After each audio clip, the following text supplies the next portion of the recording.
Crack is addictive, and crack cocaine kills. Dial no crack. Find out why Carl gets sued Monday at 4 on Gimme a Break. Great moments come alive on NBC Sports. With a blend of tradition and the latest in television technology, we're building tomorrow's memories today, right here on NBC. Today on NBC, Jim Rice brings a red-hot bat into Yankee Stadium as the Eastern Division leading Boston Red Sox take on all-star performer Don Mattingly and the New York Yankees. Or some of you will see budding superstar Eric Davis and the Cincinnati Reds battle the Los Angeles Dodgers and Steve Sachs, who is in hot pursuit of the National League batting title. But first, NBC Sports presents Major League Baseball. An inside look brought to you by Nestle Crunch. Chocolate is crunches when it crunches. That's why you love Nestle Crunch. And by the Kellogg Company, maker of Kellogg's Frosted Flakes. Tony's Flakes of Corn with a sweet frosting. Big crowd, more than 50,000 here at Yankee Stadium. This the result of an enormous advance sale with the expectation that this would be a crucial series for the Yankees and the Red Sox. But Boston has pulled away, and they are looking to add to their lead today. Hi, everybody. I'm Marv Albert, and welcome to the start of our baseball day here on NBC. Now, there are still 4 division races alive, but all 4 have been wipeouts. The Mets could have clinched last night in Philadelphia, but it looked more like the 62 Mets as they committed 4 errors. White Gooden getting little help. Von Hayes with a base hit, misplayed by Mookie Wilson. One of 3 Met errors in the third. Hayes making it around to third base to help open things up. A moment later, Mike Schmidt's grounder booted by Ray Knight. Hayes scored. Phillies lead it by the score of 2-0. In the 5th inning, it was Schmidt with 2 men on, and he puts it out. Dead center field is 35th of the year, leads the majors in home runs. The Phillies in front 5-0. They held on to win 6-3, so the Mets will try again tonight at Veterans Stadium in Philly. In Houston, the National League West leading Astros stayed 9 up on the Reds as Billy Hatcher's 2-run single in the 9th broke a 3-3 tie. The Astros over the Padres 5-3. The 23rd time the Astros have won in their last at-bat. In the American League West, it was Harold Baines of the White Sox coming through with this single over a drawn-in infield in the bottom of the 10th. Darrell Boston able to score. White Sox beat the Angels 3-2 in 10. The Angels now 9 games in front of the Texas Rangers. And here at Yankee Stadium, it was an unhappy Lou Piniella watching Bill Buckner. And Buckner connected for a 2nd home run of the game. His 5th the last 3 games as the Red Sox beat the Yankees 7-2. So the Red Sox are 10 over Toronto, 11 in front of the Yankees. And a major factor in the Red Sox stretch run has been the pitching of future Hall of Famer Tom Seaver, who began his career with the Mets back in 1967. He was there for the pennants of 69 and 73. He went on to win the Cy Young Award 3 times. Tom Seaver won his 300th career game here at Yankee Stadium a year ago as a member of the White Sox. Now he's a Boston Red Sox and will be facing the Yankees here today. Now, Tom, it could have been Tom Seaver pitching for the Yankees today against the Red Sox, although things have worked out very well for you in Boston. At the time, how disappointing was it not coming here? There was a lot of talk, of course, either coming here or going to Boston, and I'm very happy to be working for John McNamara and the Red Sox and this ball club. Certainly, we're playing extremely well. After playing for John McNamara in Cincinnati and Bill Fisher, the pitching coach, they're terrific guys to work for, and I couldn't be happier. Now, when Boston players were asked about the failures of this ball club in past years, well, they'd say, hey, it's not the same guys, not the same club. But knowing how superstitious baseball players are, had this club not played well, do you think that would have come into being a factor? Well, I think the press is more superstitious than the ball players. I think a lot of this about the Red Sox folding and et cetera is more a press reaction to the press, and I think specifically out of the Boston press.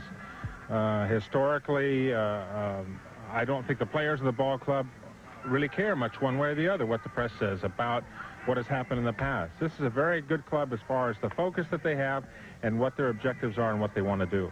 How does this pennant race with the Red Sox compare to what you went through with the Mets in your younger days? Well, I mean, when I went through with the Mets, I was very young, obviously. I was only in my 3rd year in the big leagues. Here, I'm in my 20th year. So I think it's much easier to maintain a focus as a veteran player. And with the veteran players that we do have, Baylor and Buckner, Rice and Evans, everybody, I think it's something that the entire ball club has that kind of feeling.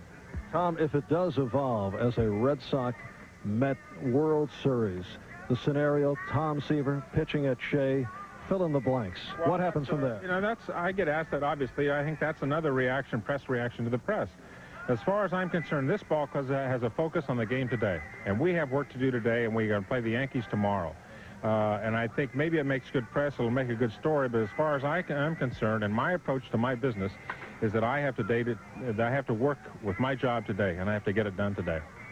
Are you saying that there's no special meeting, or you want to play it? I'm saying that we cross that bridge when we get to it. Right now, as far as I'm concerned, the focus that I have is on the Red Sox and what Tom Seaver has to do today on Saturday afternoon at Yankee Stadium. But you would not mind facing the Mets in the World Series? Well, I wouldn't mind facing anybody in the World Series, but we have work to do before we get there. What's going through your mind right now as you look to face the Yankees at the stadium? A little scouting report of myself and making sure, just reminding myself of things that I want to do, have to do against certain hitters. All right, Tom, thank you very much. Upcoming, man I know that you're looking forward to facing, a fellow by the name of Don Mattingly. Well, we just try and keep him in the ballpark. I know when I won my 300th there, he got a couple hits in that ball game, and one of the outstanding hitters in the game, for sure. All right, we'll be chatting with Don Mattingly right after these words. Chocolate is scrumptious when it crunches. That's why I love Nestle Crunch. Milk chocolate, so creamy. Blending Krispies, so dreamy. Gotta have it, it's so scrumptious. Love that chocolate when it crunches. Scrumptious. Chocolate is scrumptious when it crunches. That's why I love Nestle Crunch. Oh!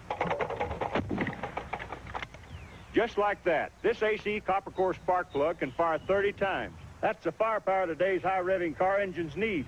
What about your plugs? If they can't fire for up to 30,000 miles, oh! Maybe you're missing out on peak performance. For the AC Delco retailer nearest you, just give me a call at 1-800-AC-DELCO. Wait for trouble, and you've got it. I have 3 grown children. One of them married, and I love Kellogg's Frosted Flakes. Brave adults continue to challenge the notion that Frosted Flakes is just a kid cereal. Both my parents eat them. What if the kids at school found out? Because you love them as a kid doesn't mean you can't love them as an adult. With Dr. Coleman's help, we all can now admit we eat them, can't we? With that extra crunch in milk, that frosting just right, that taste as good as ever. Frosted Flakes good? They're great! So dig in. They've got the taste adults have grown to love. 2 weeks ago, a Sporting News cover story proclaimed Yankee first baseman Don Mattingly as the best player in baseball. And you can certainly make an argument for that point of view. He won the batting title 2 years ago. He's presently making a move on Wade Boggs with an average of .346, only 4 points behind. In the field, Don has been a Gold Glove first baseman and Don even put in a couple of Gold Glove performances at third base in a pinch several weeks ago. Don, any advice for all those left-handed youngsters out there who are looking to play third base? Well, third's a tough position for anybody to play, but left-handed makes it especially tough. The throws across the diamond are wearing your shoulder. 2 days after I played third, I couldn't hardly pick the ball up and throw it across the infield, so it's a tough place to play. How frustrating has this season been for you? Aside from personal stats, it's been another chaotic year for the Yankees. Well, it has, and you know, every year is a little difficult here when you're playing in the stadium and everything. But it's been frustrating because we've never put things together this year. You know, everybody's talked about our pitching all year long, but we haven't got the hitting that we have in the past. We haven't been consistent on defense, and it seems like when we get the good pitching, our defense isn't there, and when we're playing. Or our hitting isn't there, and we're hitting the ball and scoring runs, it seems like the other team's scoring more. So we've never put any kind of streak together this year, and it's hurt us. Is Lou Piniella being dealt with fairly by George Steinbrenner? Suddenly there are hints of dissatisfaction. How do you react to all that? Well, that's a tough situation for me, just because of the fact that I feel like Lou's did a good job, and I was thinking about that the other day. I just read bits and pieces here and there. I haven't really tried to keep up with anything along the lines. But to me, if Lewis did an outstanding job. He can't go on the field for us. I mean, he can't pitch and he can't hit. He can't make the plays on defense. I can't believe that Lou's lost any games for us. You know, if I feel very close to Lou. Lou's helped me so much, but if I didn't like Lou, I would still think that he did a good job. He's a very aggressive guy, and I think he's got the most out of us, but we just haven't did the job for him. Can it ever be a calm situation here at Yankee Stadium? I don't think so. I mean, it can be calmer at times than others, but you have to learn to be able to play with this type of atmosphere. I mean, it's a tough place to play, aside from the owner. I mean, the media, the fans, you know, just a constant you need to win situation. It's a tough place to play, but if you can learn to play with it and like it, it's a fun place to play. Do you see yourself remaining as a Yankee when free agent time comes around? Well, I hope so. I think free agent basically is gone anyway, it looks like. But, you know, I enjoy it here, and if I didn't enjoy it here, then maybe things would change. But at the present time, I like it here. I don't have any problems here. I seem to be able to deal with things okay, and to me, it's a place that pushes you a little bit, makes you be a better player, constantly never lets you let down. I always expected more from you. All right, despite the ever-present turmoil here at Yankee Stadium, Don Mattingly somehow remains consistent and remains as one of the outstanding players in the game. We'll be back right after this. New confidence. New confidence sure. Curved comfort. Curved comfortable sure. Wide solid. New wide solid sure. Curved. Dry. Confident. Sure. New sure wide solid. One more solid way to feel sure. Fixing this water damage will cost $1,200. Could I have prevented it? You could with Thompson's Water Seal. This water damage is going to run $750. What would have stopped it? Prevent water damage with Thompson's Water Seal. Simply brush Thompson's on wood, brick, or concrete, and it penetrates to form a barrier water can't get past, even when driven by 98-mile-per-hour winds. This time, I'm going to protect my new deck with Thompson's Water Seal. A great defense against repair expense. Presenting the NFL '86 team. Ahmad Rashad with interviews and features. Frank DeFord, commentary and essays. Paul McGuire with predictions and analysis. And our host, Bob Costas. NFL '86, it takes a colorful team to cover a colorful sport. I propose that in the future, March 28th should be made a national day of mourning for all Yankees fans, because that was the day that George Steinbrenner traded Don Baylor to the Red Sox, thereby ripping the heart out of the Yankees and handing the American League East championship to the Red Sox and possibly the World Series. Who knows? Thanks, George.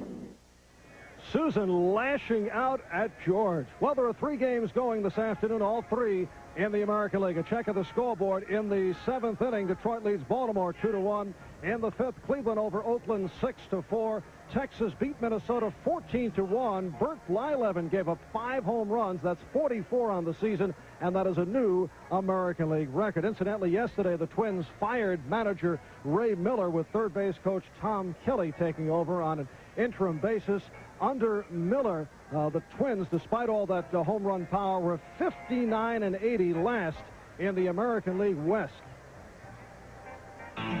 There will be at least one more managerial opening as we check out our news of the week, with Earl Weaver announcing he will not return as manager of the Orioles next season. He's now among a long list of those rumored to be waiting in the wings if Lou Piniella is dropped by the Yankees. Roger Clemens and the Red Sox knocked off Weaver's Orioles Tuesday night as Clemens made it a record of 22-4. And this a week of home run explosives. Eric Davis of the Reds put on a show against the Giants. He hit 3 to make it 26 on the season. The longest home run of the week in Detroit. Kirk Gibson whacked one over the roof and out of the ballpark. One of 6 Tiger home runs against Milwaukee Wednesday night, including 4 in 1 inning. And Milwaukee's Rob Deere got into the act with his 33rd. He leads the American League. the National League home run leader, Mike Schmidt, and he hit 2 against the Cubs with a very friendly wind blowing at Wrigley the other day. So Schmidt, with 35 homers, 109 RBIs, leads the majors in both categories. The plays of the week. Jim Gantner driving to the gap. Here comes Chet Lemon of the Tigers, and Lemon makes the catch. Thursday night in Los Angeles, Kevin Bass of the Astros is robbed by Reggie Williams of the Dodgers. And here is Darnell Coles of Detroit. Long drive, deep left field. Rick Manning to the wall, climbs it, and hauls it in. On the other side of the ledger, high pop fly. The Braves in disarray. Can't find the baseball. Here comes Bob Horner. Look out.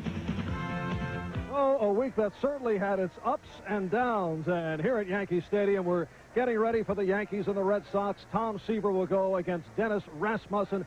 Some of you will see the Dodgers and the Reds from Dodger Stadium in Los Angeles. That about wraps things up. I'm Marv Albert. Baseball just ahead here on NBC Sports.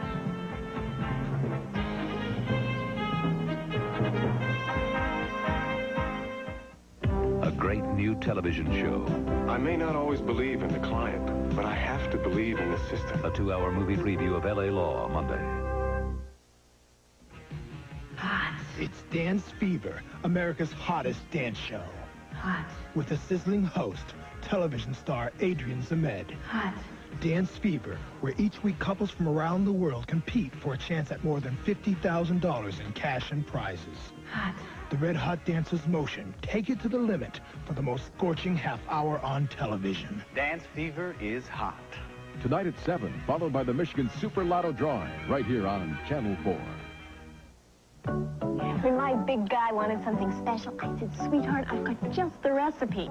Shrimp, scallops, 3 pastas. Enough garlic, honey? Perfect. And, of course, our favorite beer, Natural Light. The beer with the taste for food. Another natural, sweetheart. Yeah.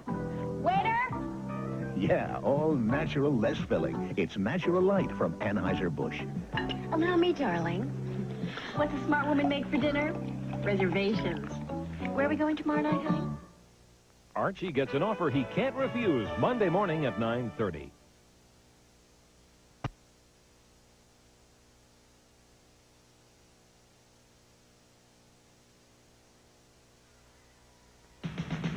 Since 1931, the Baseball Writers Association of America balloted and named the most valuable player in each major league.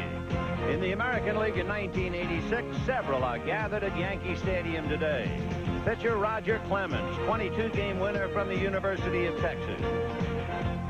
The home run hitting power of the Red Sox for 12 years, Jim Wright. Don Mattingly, the smooth swinging first baseman, last year's most valuable player of the Yankees. Don Baylor, who wore the pinstripes of New York, the flannels of California, and now the heart and soul of the Red Sox. And the batting champion, Wade Boggs, looking for yet another honor. They're gathered under blue skies at Yankee Stadium in the Bronx, the Red Sox and the Yankees.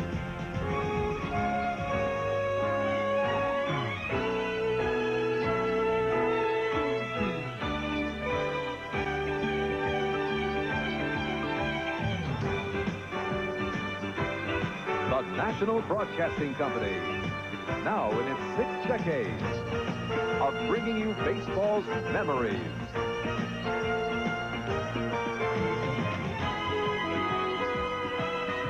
Baseball's milestones. Baseball's majesty.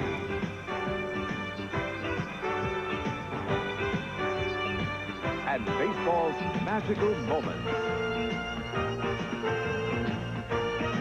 NBC Sports proudly presents the Major League Baseball Game of the Week. Today from Yankee Stadium, it's the Boston Red Sox versus the New York Yankees. The Game of the Week is brought to you by Miller High Life. Miller made the American way since 1855. By Sears. Come celebrate Sears' new century. See all the ways we've changed and all the ways we haven't. By Schick. When the beard is back, you've got to get Schick. And by Yugo. Everybody needs a Yugo sometime. Hi, everybody. I'm Vin Scully, along with Joe Garagiola. Welcome to Yankee Stadium in New York. More like an area it is, with a gathering of Eagles here late in the fall. The Red Sox leading the Yankees by 11 with only 21 games left, and it would appear that even the most optimistic pinstriper has realized the year is over. But even though the season might be ending, even though fall is in the air, and even though the leaves are beginning to turn, as usual, Yankee Stadium will be full of people and full of questions. And perhaps to get the answer to some of those questions, let's go to Joe. Okay, then, we have the man who'll give us the answers, George Steinbrenner. George, what about Piniella? Will he be fired? Will he stay? What is the situation? How come I didn't get one of those emblems like you got? See, I had to wear this one. Don't change the subject, George. Oh, okay. What about Piniella? Well, you know, I don't know what it is, Joe. Every year, I'm supposed to make answers on my manager before the year is over. I make a change during the season, they're all after me. I don't make a change during the season, they want to know why not. So haven't done anything on Lou Piniella. Lou's going, he's managing on his own. I've made no statements. An article came out last week that started it all. Evidently, Howard Cosell on one of his radio broadcasts said that if I wanted to, I could probably put together a list of 13 games that Lou has cost us.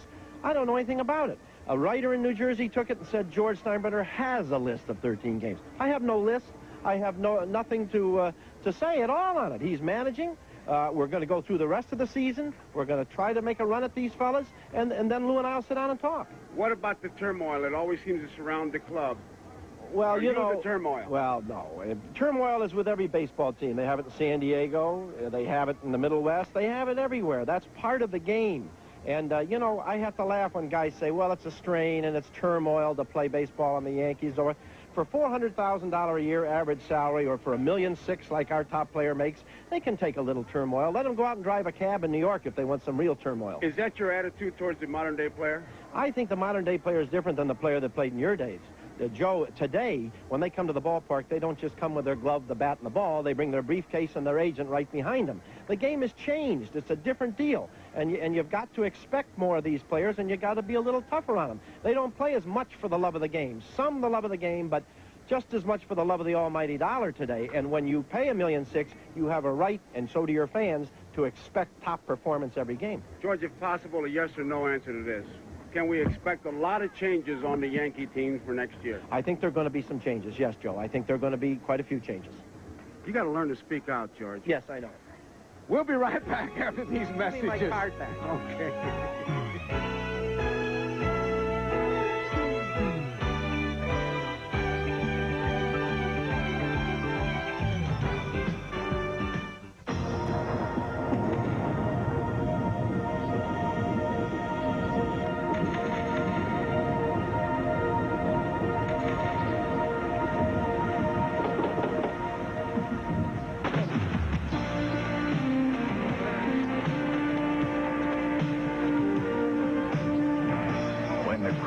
Cheering, and the whole world's watching. It's easy. But today, nobody in America's thinking about the next Olympics, except you. Days like this are when the character shows. Days like this are when Olympians are made the American way. Miller High Life is proud to sponsor the U.S. Olympic Training Centers, even when it's not an Olympic year, because this is when it counts. Did you know how the government finds out how safe cars are? They crash them! Did you know at 35 miles per hour, Yugo did better than Sprint, Hyundai, Audi 5000, and even a Cadillac? Did you know Yugo makes driving safer? Because it has front-wheel drive and steel-belted radial tires. Did you know this safe, dependable car is only $39.90? You can find one by calling 1-800-USA-YUGO. And you should, because everybody needs a Yugo sometime. I don't need drugs. I believe in me and my ability. I don't want anything interfering with the way I play the game. Cocaine's no way to believe in yourself. Hey, it can kill you. If you're into cocaine, get off it. You're living a lie. Get off it while you still have a life. Cocaine, the big lie. Call 1-800-662-HELP. furnished by Major League Baseball in cooperation with the U.S. Department of Health and Human Services. The Boston Red Sox into Yankee Stadium, having won last night. They've won 12 out of 13. Wade Boggs at third, Marty Barrett at second, and Billy Bucks at first. Jim Rice in left, Don Baylor the DH, Dewey Evans in right field, Tony Armas in center, Mark Sullivan behind the plate, Spike Owen at short, and on the mound for the Yankees, Dennis Rasmussen.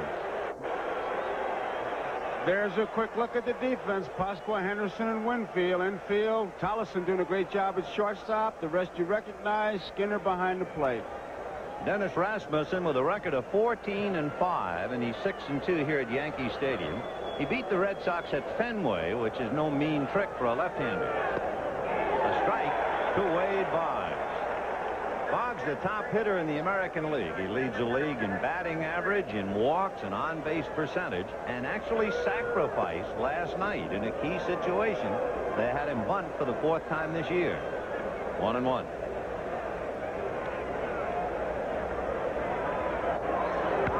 Foul down the left field line, out of play. It is a magnificent day in New York. A bright blue sky, not a cloud up there. The sky and the city has been swept clean. There'll be a large crowd, over 40,000 here. It should be a dandy. 2-2. That was interesting. The curveball, the slow curveball outside, all the fastballs inside. You just wonder if that's going to be his pattern the whole day. 2-2. Fisted foul down the line, out of play. Looks like he's trying to take away his Boggs' ability to hit to the opposite field. They're playing him straight away, not too deep, especially in left field. And Rasmussen just keeping that fastball in on him, throwing the curveball out away from him where it should be. Among the many interesting angles in this game today are the batting leaders. Ground ball to shortstop. Wayne Tollison, the 6th Yankee shortstop of the year, gets him one away. You know, when you look at the Yankees and the Red Sox and forget the standings for the moment, they are even in some areas in runs scored, maybe the bullpen, the defense. In fact, the Yankees might even have a slight edge. But when you get to starting pitching, there's an enormous difference. And when you start talking about quality starts in the starting pitching, well, the Red Sox are bigger than their lead as far as the Yankees are concerned. A strike to Marty Barrett. Marty has hit in 10 straight. 1 out, first inning, just to start at things. So pull up a chair and spend part of Saturday with us. John McNamara calls Barrett the most underrated player in baseball. That's the kind of job he's done for him this year. 0-1 the count to Marty. 1 ball and 1 strike. You know, the Red Sox and John McNamara as the jockey are running a perfect race. They grabbed an early lead, got out to 4.5, and it has rarely shrunk more than that. A drive to left is Pasqua. Started in and has to backhand it. Lost it in that sun. There's a high sky today. We may see some adventures. You know, and talking about the perfect ride, the Red Sox, as you can see in the standings, they are sprinting now. At one stage, they had that 11-game streak. And among other reasons would be the pitching. You know, they're second in fewest walks and second in strikeouts. And that used to be, well, a very bad area for the Red Sox, but not anymore. And that's one reason why they are where they are. They've been in first place since the middle of May. And here's one of the hottest hitters in town. Billy Bucks has hit in 6 straight. And his numbers in his last 3 games are unbelievable. Hit to Mattingly. He'll bring it to the bag. He's had 5 home runs and 9 RBIs in his last 3 games, but not this time. And at the end of half an inning, no score. Is this Howard Johnson? Yes, sir. There's been a lot of changes. You might say we're turning the place upside down. You know, a lot is changing at Howard Johnson. New rooms, new furnishings, and new attention to service. It's different. I like it. 1 second. I'm just straightening up. No matter how you look at it, This is Howard Johnson. we're turning Howard Johnson upside down. Just as proud as the people who are drinking it today. Miller saved the American way. Born and brewed in the USA.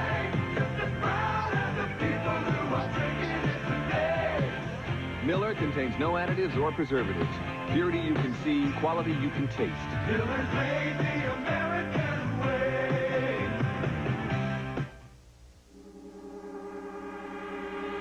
The beard is back. The beard is back. The beard is back. It's back again. I need to get, you better get, gotta get shit. When the beard is back, Schick Disposable is always ready for close, clean shaves. Shave after shave. I need to get, you better get, gotta get Schick. Mr. Goodwrench has the right tools available. Tools of the science of automotive service. Advanced, sensitive, accurate, strong and simple, or complex, like electronic eyes that probe the mysteries of your car. These are the tools that understand and fix. These are the tools of Mr. Goodwrench. And no one knows your GM car better. No one. Here's the Yankee lineup. Ricky Henderson in center field, Don Mattingly at first, Dan Pasqua in left field, and Mike Easler the DH. Dave Winfield in right, Mike Pagliarulo and Willie Randolph, each bothered by a pulled hamstring, but they're back in the starting lineup today. Joel Skinner behind the plate, and Wayne Tollison will be batting ninth at short. There's defense. Rice, Armisen, Evans in the outfield. We all know about Evans' arm, especially Boggs, Owens, Barrett, Buckner in the infield, Sullivan behind the plate. Little gamesmanship going on already. You see Henderson has just gotten into the batter's box. Seaver had to wait for him, and I mean really had to wait, and Henderson was looking into the stands while Seaver was kind of out there fuming a little bit. Seaver is 7-11, no record this year, 2-1 lifetime with New York. And that's fouled, even though it squirted out in front of the plate. 0-1 the count. Henderson gets your attention immediately, doesn't he? Tying an American League record. He walks up and lets you have it. It's one of those guys that gets your attention just like he did. I mean, I'm not saying that Seaver is that upset, but when you're ready to go, you're ready to go, and here he was looking in the stands, and Tom had to wait for him. 0-1 the count to Ricky. Bottom of the first inning, no score. Off speed, 1 ball, 1 strike. Vin, that's a tough strike zone. Look how he crouches. I mean, that is a small strike zone. Mm-hmm. And out of that little strike zone, 25 home runs. 2 balls and 1 strike. It's a tremendous 1-2 punch the Yankees have at the top of the order, with Henderson leading off, followed by Mattingly. 2-1. 2-2. You have to be a pretty good ball player when you can bat leadoff or fourth and do the job. Look at those numbers. He has 20 home runs and more than 50 stolen bases for the 2nd straight year. Off speed, hit to third, and Boggs let the ball play him. And Henderson into second base easily. As soon as Wade Boggs backed up on the ground ball and played it sideways, he was bogged down. He just got caught in between hops. You can watch him. He starts in and says, no, I played on this hop, and it's by him. And it's a big base that Henderson picks up, because now the ball hit to the right side. They got a man in scoring position in a hurry. You know, it's interesting. Remember when they watered the infield, what you noted about that third base area? It was puddles. There were puddles down there. It didn't look like it was smooth. They watered it. You could see the little puddle standing there, and Boggs had to pay the price. So he's aptly named to play a damp area at third, and with Henderson at second and nobody out, Don Mattingly followed by Dan Pasqua. Now Mattingly has hit in 12 straight. He's got over 200 hits for the 3rd straight year. That puts his name in the books, in the Yankee books, with Lou Gehrig. Strike, big slow jug. I don't think I'm alone in feeling this way, but he's got to be, to me, the best player in the major leagues, Don Mattingly. You know, I was wondering when he got over 200 hits and they talked about Gehrig, I wondered about who had the most hits in a regular year. And the number's staggering, and we're not talking about trick baseball either. 1 ball, 1 strike. Ty Cobb had 248 hits in one season. That doesn't count. Lefty O'Doul had 254. Bill Terry 254. Tell you, Mr. George Sisler's got to be in there somewhere. Can you imagine an 154-game season? Time called by Don Denkinger, the plate umpire. That's a lot of I mean, it's incredible. You mean you're not talking about expansion teams and AstroTurf and indoors and out. You're talking about 154 games. They must have had 4 and 5 hit games every day the last 2 weeks of the season. I thought it was a misprint when I saw it. Gee, 1-1. Ball 2, 2-1. The Yankees and the Red Sox have a tremendous rivalry. They go together. And it is no mere happenstance that the last time the Yankees had a losing August, the Red Sox were in the World Series. That was 1975. Ground ball to first. Buckner will underhand to Seaver. Henderson goes to third.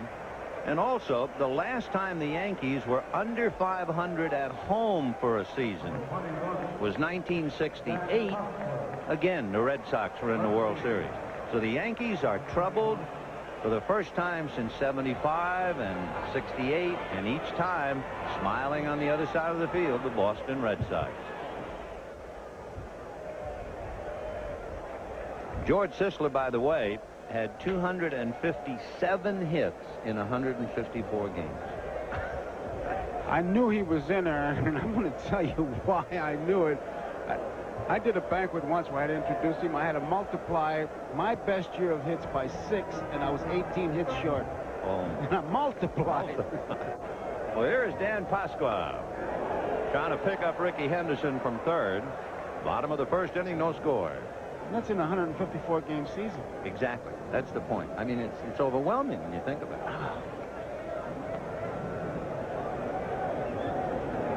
Pasqua, the hitter, bottom of the first. The Yankees have lost 5 straight at Yankee Stadium.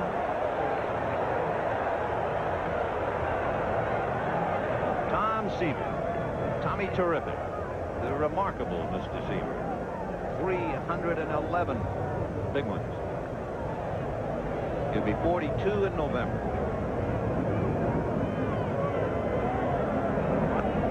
Ball 1 and 2 the count to Dan Pasqua. On deck, the DH Mike Easler. We always talk about the telltale signs, how famous, as we look at Easler, how famous Seaver's dirty knee was, but not getting dirty today yet. Fastball driven to deep right, and that one is gone.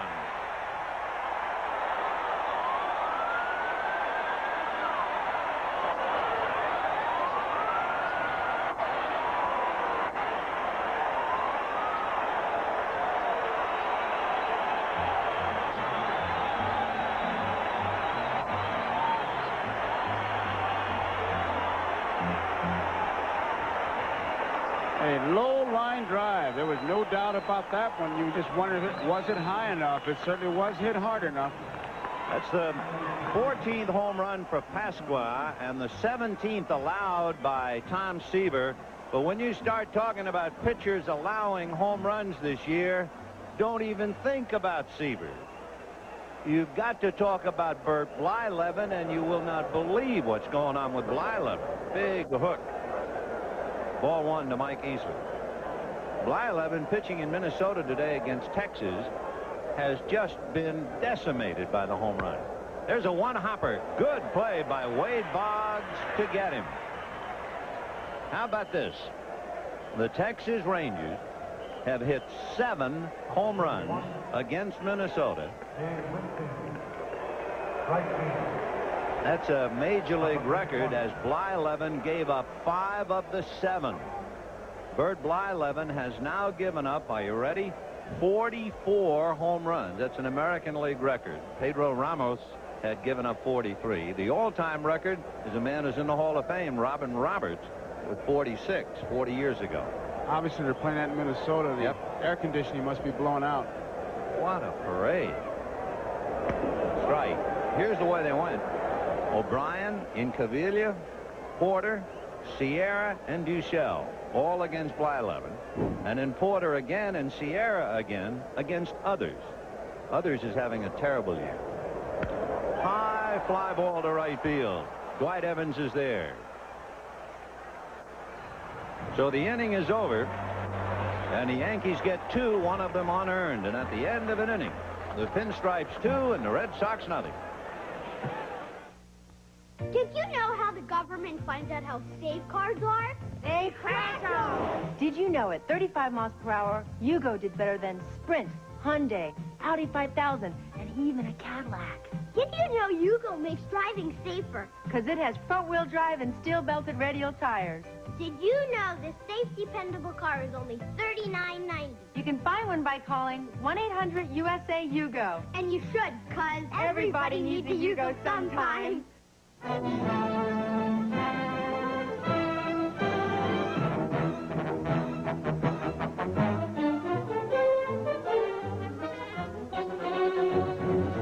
When you need tools, any kind of tools, for every kind of job, one place and one name give you more good choices than anywhere else. Sears and Craftsman. There's more for your life at Sears. I had to try this to believe it. Denerex tingles. Tells me it's doing more. Selsun Blue, no tingle. Both Denerex and regular Selsun Blue have dandruff medicine, but Denerex adds an extra anti-itch medicine. So long, Selsun Blue. Hello, Denerex.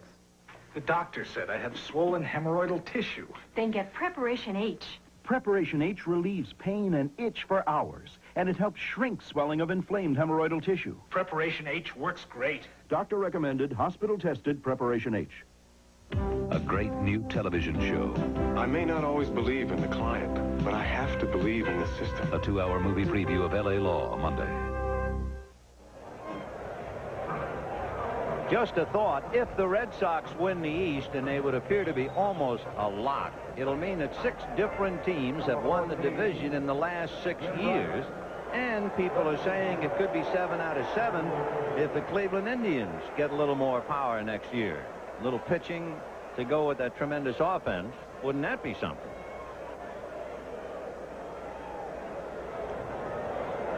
And isn't he something? Jim Rice, followed by Baylor and Evans. That last quick shot that you saw, watch how Rice is choked up a little bit on the bat. He was always at the end, and he just wants to drive the ball and be quick with the bat. He's choked up a bit. Check swing and a little roller to Randolph, and that will be that. We can talk a lot more about Jim Rice next time he's up, about how he has shortened his stroke, how he does not hit into as many double plays, and how he is a much better hitter. 1 away. Don Baylor coming up the DH. 1 down, 2nd inning, and the Yankees leading 2-0. Dan Pasqua's home run in the 1st inning. High pop fly. Boy, is that up in the blue. Collison and Randolph, and it's Randolph. It's not an easy sky either. So 2 down, and Dwight Evans will be coming up. Number 24, Dwight Evans. The ball player, you always look for those little clouds, little angels you call them, but there's a lot of blue up there today, Vin. And how? One of the many aspects as we look up at that severe, it's so blue it looks like it's going to be brittle and shatter any minute. Beautiful backdrop for this large crowd at Yankee Stadium. Here's Dwight Evans. I was thinking as we opened up the show, with many candidates for the most valuable player award, you also have several fellows battling for the American League batting championship, and there are 10 men in the American League who could possibly win the home run championship, and some of them are here. Great change. Wow. Had in a great spot too. Well, a perfect spot, low and away. 6'7", and all of a sudden pull the string. That's tough. He just drops the ball. It's got to be coming at you 85. 1 ball, 1 strike. Miles away. It's hard to believe because it really sums up how quickly the time goes. Remember opening day, the first pitch of the first game of the year. Jack Morris pitched it, and Dwight Evans hit it for a home run. 2-2. Where'd all those games go? Oh. Deuce Wild on Evans. 2-0 Yankees in the 2nd. And that takes care of Dwight. So Rasmussen has retired 6 in a row, and at the end of an inning and a half, the Yankees 2 and the Red Sox nothing, and Seaver goes back to work. For every man who wears Brute deodorant, there's a woman who'll always be glad that he did. Because a man who wears Brute deodorant is nice to be close to. Brute. It smells like a man. Great. Did you know the Yugo for only $39.90 is the choice of fun lovers everywhere? Did you know the Yugo is becoming a favorite on college campuses? Did you know in Fort Lauderdale, 33 college kids stepped into one? Did you know Yugo is the official car of the U.S. volleyball team? So whether you're having a ball or spiking a ball, if you're into fun, get into a Yugo. Call 1-800-USA-YUGO and drive one today. Everybody needs a Yugo sometime.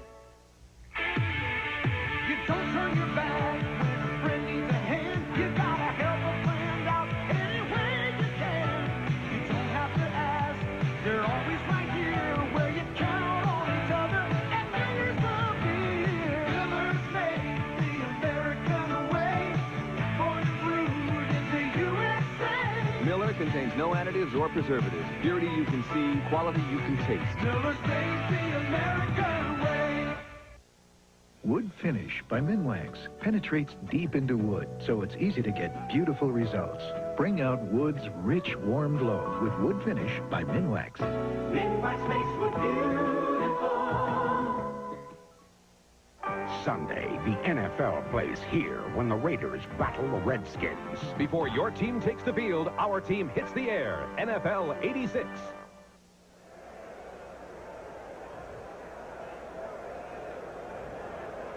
Tom Seaver ready to work now to Mike Pagliarulo, Willie Randolph, and then Joel Skinner. And the Yankees leading 2-0 in the bottom of the second inning. Pags with good numbers. He's been out with a bad leg. Hamstring. Ball 1. He's hit in 5 of the last 7. And he's having a career best year with the home runs and the RBIs. And, of course, when you remember the big story in baseball, when he was injured on the last road trip, Don Mattingly filled in playing left-handed at third base. Ground ball up the middle. Base hit for Pagliarulo. In case you missed it, well, let's roll the clock back a little bit as we look at one of the greatest pitchers who ever played the game. He has now won 311. The milestone was against the Yankees right here. He was pitching for the Chicago White Sox, and Tom Seaver finally got it. Now, of course, he has moved on to bigger and better things and hoping for a date in the World Series. Pagliarulo at first. Here's Willie Randolph. And this is a milestone. Randolph is in the Yankee record books. And what a name he passes. By playing today, he is the all-time leader in games played for the Yankees at second base, replacing the name Tony Lazzari. Whew. That is a milestone. 1 ball, no strikes. He jammed him. Little fly ball, shallow right. Out goes Barrett. In comes Evans. It's Evans.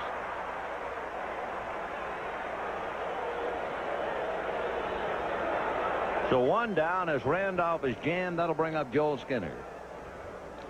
Evans makes a long run. He's really not sure he's all alone. Thinks Barrett might collide with him, but he does make a fine play. Just a footnote on that Randolph, how many different shortstops he's had. We've gone down that list. It's like a dramatic reading of the Yellow Pages. Yeah, that was that line Morse Klein wrote about the fact that Randolph plays a little bit longer. He will have played with every shortstop in the modern era of baseball. Made his job doubly tough, but boy, no man has done more with less publicity than Randolph. Just also talking about how quick time goes by. Here's Joel Skinner. When the season started, Skinner was wearing a White Sox uniform, crouching behind the plate, catching Tom Seaver.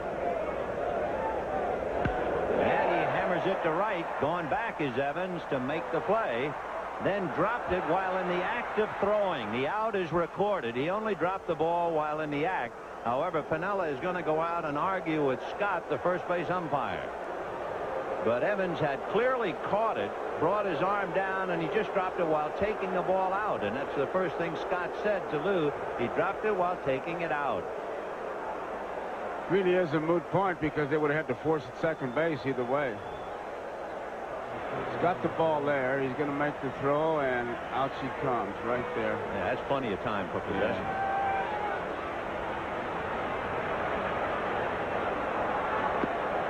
Lou's getting awfully hot.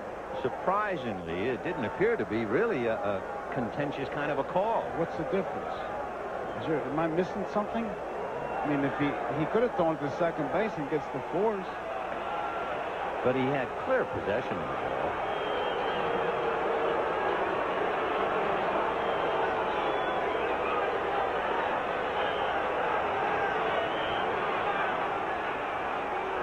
Telling me you're taking the ball out of the glove, he said, with a few others. That's not the rule. That's not the rule. He said a few other things besides not. That's not the rule. That's what he said. Fertilizer, dirty racking frats. Look at this. Now he's going to reach up and grab it. He's got it. Brings the arm down. He's in possession. Now it comes out. But again, let's say he would have ruled it and forced it second base. What's the difference? I mean, the out is out. You know, it didn't confuse the runner anyway because he was the runner. Pagliarulo was at first base. That might be some other factors going around the Yankee Stadium that caused that argument. Without a doubt. The Yankees have lost 5 straight at home. They had that brief little spurt where they swept Toronto, but they had lost 5 out of 7 and 6 out of 9. They've lost 4 straight to the Red Sox, so they're not too happy, and understandably so. Slicing foul ball down the left field line, out of play. Count 0-1. When they expect you to win and you don't win, and things like that happen, it's fingernails on the blackboard time. Yeah. It's 2-0 in favor of the Yankees here in the second inning. Standing at first with his base hit, Mike Pagliarulo. He has 3 stolen bases this year. The first stolen bases he had since he was in Nashville in 1983. And Buckner, although Buckner is kind of holding him on, as soon as he sees Seaver, why, he is getting way off that bag. Collison trying to take advantage of the hole on the right side. And he hits a little thumber, a flare into center for a base hit. And the Yankees now have runners at first and second with 2 out, and the bloop single by Wayne Tollison. That was about as polite a hit as you can get. It hardly made any noise. So 2 on, 2 out, second inning, 2-0 Yankees.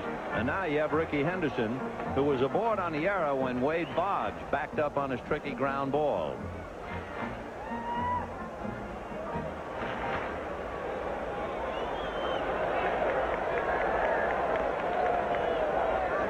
So Henderson trying to keep it going. The Yankees 2 runs, 3 hits. Early in the second inning. Strike. John McNamara. He's done a great job. He weathered that terrible slide after the All-Star break when the club lost 13 out of 18. And he has certainly gotten them well back on track. 1-1. Every team in the division really has made a charge on the Red Sox, with the exception of Milwaukee. Every team in the East has gotten to within 5 of Boston since the break, but the Sox have managed to turn them all away.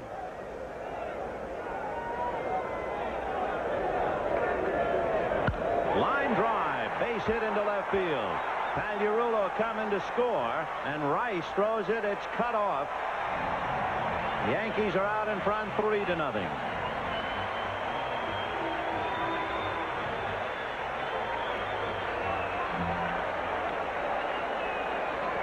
So Seaver, who would appear, at least from up here, not to be throwing hard at all, is in a hole. Down 3-0. And the batter will be Don Mattingly, who grounded out in the first inning.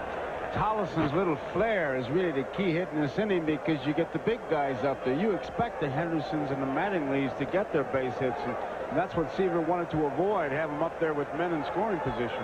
Mattingly with a 12-game hitting streak grounded out to Buckner. 0-1.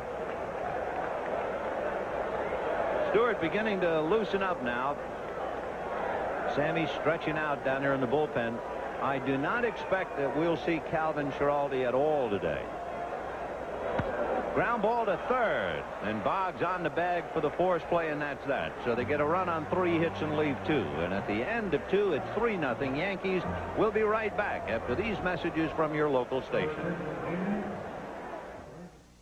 How do you feel about spending the night with 2 handsome young men? I better remember to take my vitamins. Join Bob Hope and his guests when they lampoon the new TV scene Monday.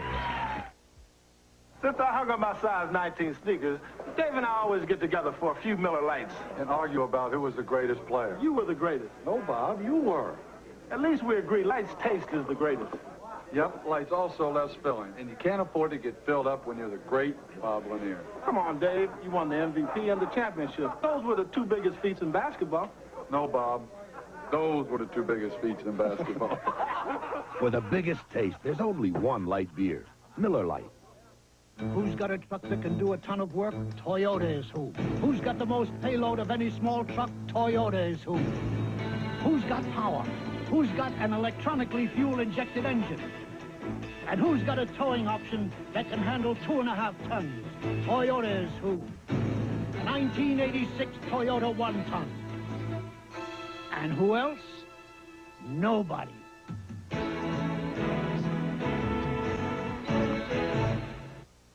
You do a lot for your lawn.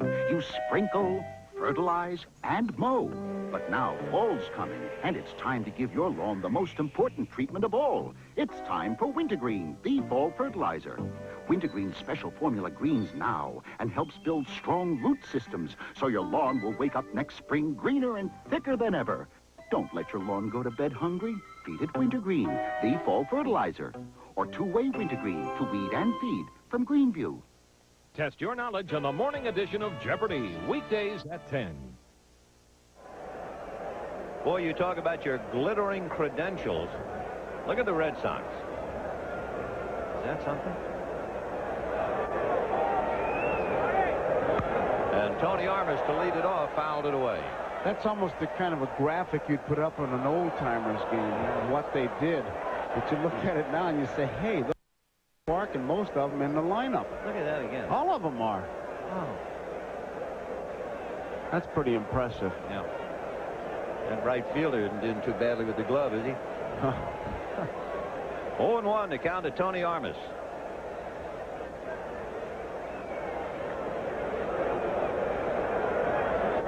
Three to nothing in favor of the Yankees. 1 ball and 1 strike to count. Armas hitting over 500 against Yankee pitching this year, and he is feeling much stronger and better now. Remember, he had the bad leg, the torn calf muscle last year.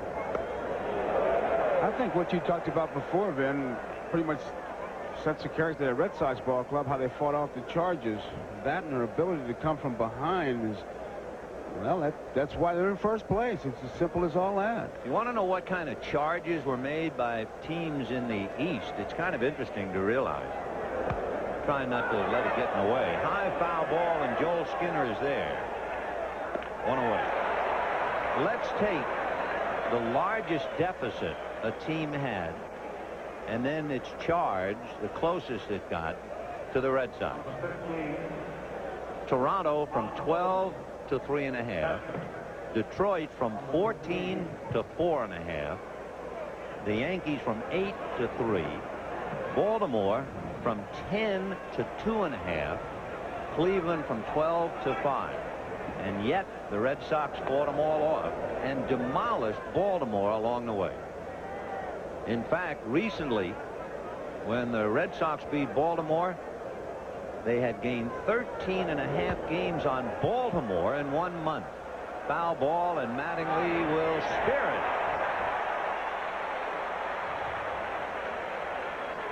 So I know there are a lot of people in Boston who were troubled after the All-Star break when the team lost the 13 out of 18.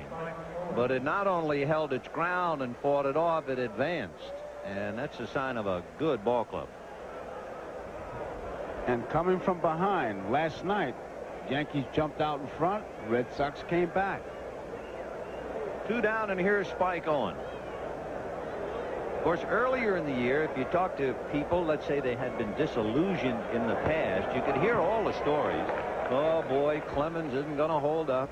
The Sox don't have a shortstop, bad defense. Boggs never gets a big hit. And Oil Can Boyd, who knows Oil Can Boyd? And Buckner with all of his injuries, etc., etc. And here they are. Good play by Randolph, and the inning is over. 3 perfect innings, 9 in a row, retired by Dennis Rasmussen. Yankees 3, Sox nothing.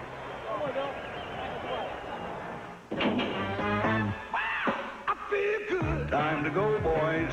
You've been in there long enough. Hey, we're not even tired. I feel good. So I've checked the mileage on this. Hey, we're the order lights. We're guaranteed. Guaranteed? I feel good. Yeah, 2 years no matter how far we go.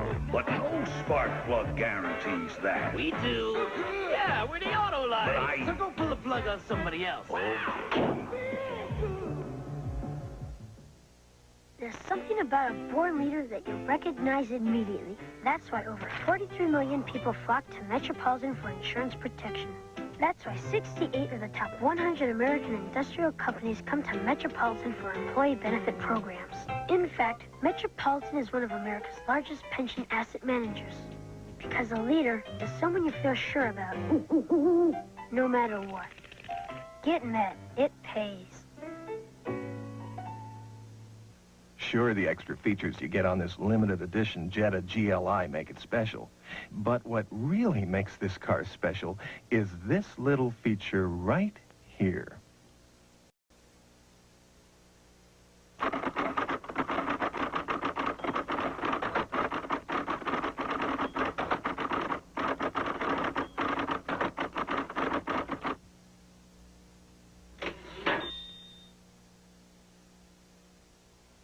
An American tradition continues.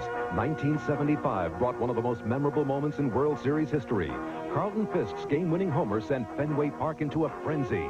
Next Saturday, the Red Sox road to the pennant travels through Toronto as they face the Blue Jays, plus regional action. The tradition is here. The memories are waiting. The proud Yankees, when you come into this ballpark, you think about winning. Last 10 years. Add to that 4 pennants and 2 world championships. They've had a pretty good run. Indeed they have, and they made a pretty good run for a while. Remember, they were within 3 games of the Red Sox in late July, and they were within 4 as late as the middle of August. And that was when they began to slip. Breaking ball for ball 1. They played Kansas City, and they went through a spell where they lost 13 out of 20 to fall 11 back. Ground foul outside of first. In that 20-game span, the Yankees had only 4 victories from their starting pitchers. Tommy John has probably been the second-best pitcher on the staff behind Dennis Rasmussen. So they're hurting. The pennant flying high atop the pole, accustomed to having much higher standings. And they're just as Mr. Steinbrenner said before the game, there are going to be some changes. Oh, yeah. Got a feeling there'll be a lot of changes. Well, I think George made a big mistake at the start of the year, thinking he could get by with what he had in the pitching. 1-2. Ground ball foul. Once again, we'd like to remind our viewers we'll be selecting the NBC Miller Lite Player of the Game at the conclusion. How about this now? On August the 30th, the Yankees played Seattle a doubleheader. The starting pitchers for the proud Yankees were 43-year-old Tommy John and 41-year-old Joe Niekro. The base hit to right field. Now, do you know the last time he had a doubleheader where the teammates who started the doubleheader were 40 or over? It's 53 years ago. I mean, and you think you can win a pennant with that? I mean, the Chicago White Sox played the Philadelphia A's in 1933. Sam Jones was 41, and Red Faber, I think that's how you pronounce his name, he was 44. Well, now, come on. Right? Okay. Okay. And Pasqua at first, and here's Mike Easler with a 6-game hitting streak. Ground ball to the right side to Marty Barrett. He'll feed Owen. Back to Buckner. Double play. Looked like a double play ball when it started out, but it really became a dandy double play when that ball took the big hop. Nice big hop. Barrett has it eye high, gives it to Owen chest high, out of the way, and it's an easy double play. You know, we were talking before about Wayne Tollison being the 6th Yankee shortstop. Spike is the 4th shortstop for Boston this year. And with 2 down, here's Winfield.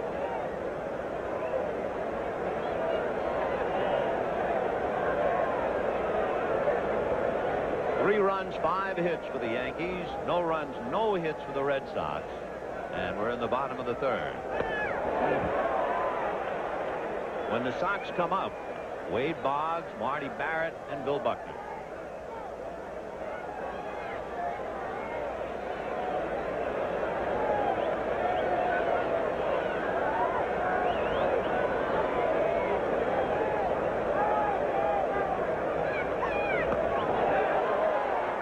He really takes his cuts up there. Final score, the Tigers knock off Baltimore 7-2. Home runs by Mike Young and Larry Herndon in that one.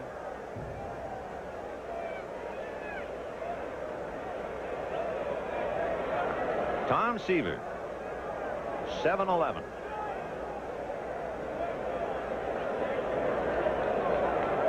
There's only a million angles to the possibles in the World Series.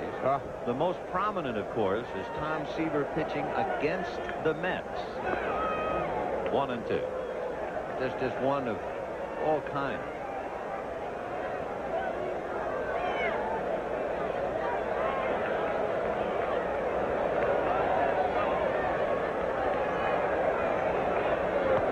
Two balls and 2 strikes.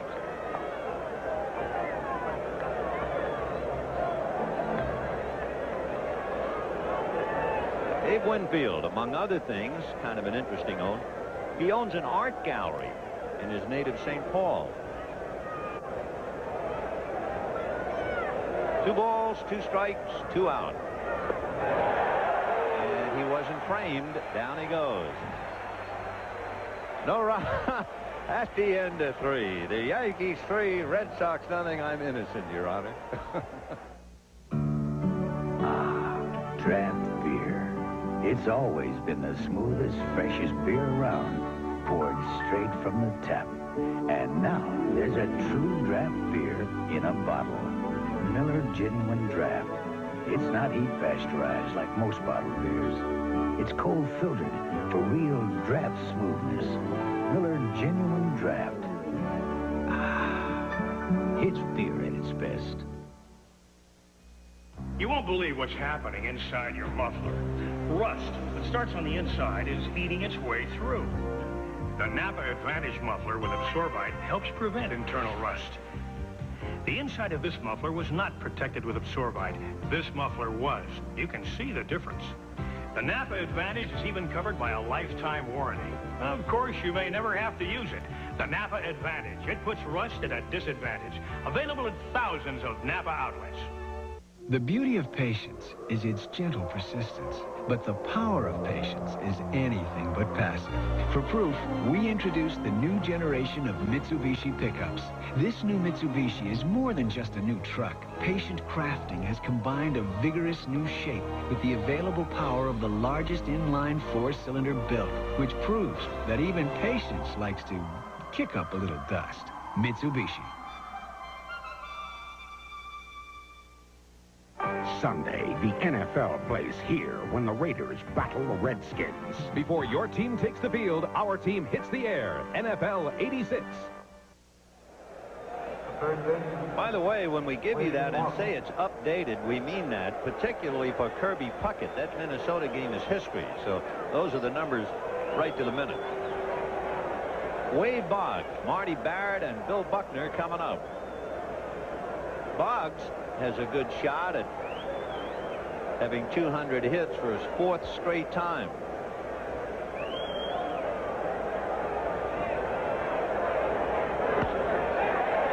his way with that one. And he is now hit in 15 straight games, and that's the first hit of the game, breaking a string of 9 consecutive outs. Then he is a great hitter. You just have to look at the averages. But if you remember that first time at bat, they threw 3 fastballs inside. They kept the curveball away from him. Looked like they were going to try to take away his inside-out swing to left field. And he jumped on that first fastball and hit it. I remember in Anaheim him saying, before I go into a game, I have a mental picture of my 4 times at bat, and I have a definite picture of one swing that I think is perfect against that particular pitcher. And if that was it, boy. He's right. There's a high fly ball into right center. Henderson drifting over. And holding at first is Boggs. So Marty Barrett, first ball swinging, 1 away, and Bill Buckner coming up. Buckner with 98 runs batted in, most RBIs in the league by a left-hander. He has more RBIs than Wally Joyner, more RBIs than Don Mattingly. He's had 9 RBIs in his last 5 games, and those 17 home runs he's hit, a career high. And he can hardly run. You really have to add that because he doesn't get helped at all with speed because of the unfortunate situation of his legs. He's got bad legs. I thought, and so did he, I think, that he was finished when he broke his ankle, and that would be 1975. And here he is on those skinny wheels on his way into the league championship series. And usually in the pits for repairs. He really has to prepare himself before a game. It takes him a long time to get ready. You know, when you look at it, the Red Sox have 4 players with over 80 RBIs. People like Buckner, Rice, Evans, and Bailey. At the start of this week, the entire National League had only 5 players with 80 RBIs. And as of last weekend, no other team in the majors had more than 2 players with 80. And look at this club.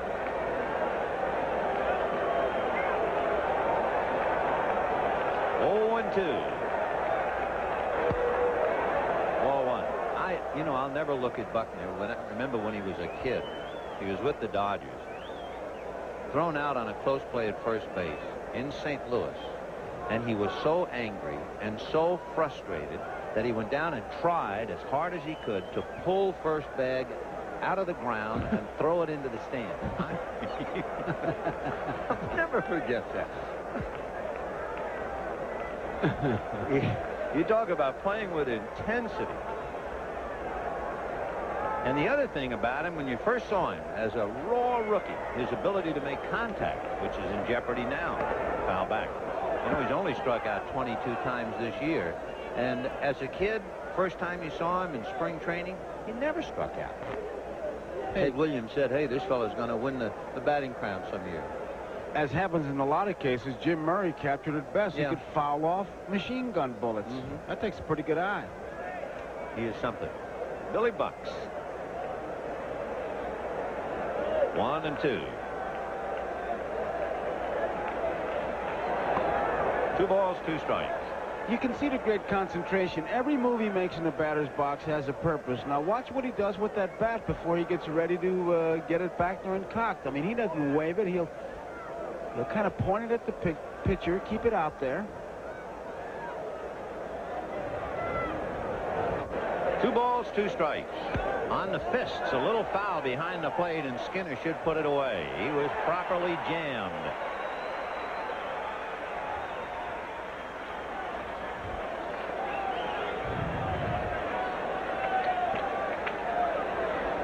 That's what he looks like to the pitcher. Amazing about Buckner is he's frustrated there on the foul ball with all the things he's done. You know, a career .295 hitter, over 2,300 hits, 15 years. He's only been in 1 All-Star game. That's unusual. Yeah, I didn't know just that. 1, 1981, that's all. Okay, talking about stars, here's Jim Rice, and he's jammed. Boy, Rasmussen is really sneaking that pitch on the thumbs, and it's going to drop. Randolph looking up into that bright sky, and then he saw Big Winfield, and the next thing you know, it was between them. He's just going to walk right away from it because actually Winfield should have ran him off the ball. There's no reason that with his back to the infield, right here, Winfield stops and says, you go ahead and take it, but that's a tough play for him. Looked like he was hounding. I got it. There'll be an error charge to Willie Randolph. Tough play. Yeah. So that means the Sox get their first look at this game. The Yankees are leading 3-0.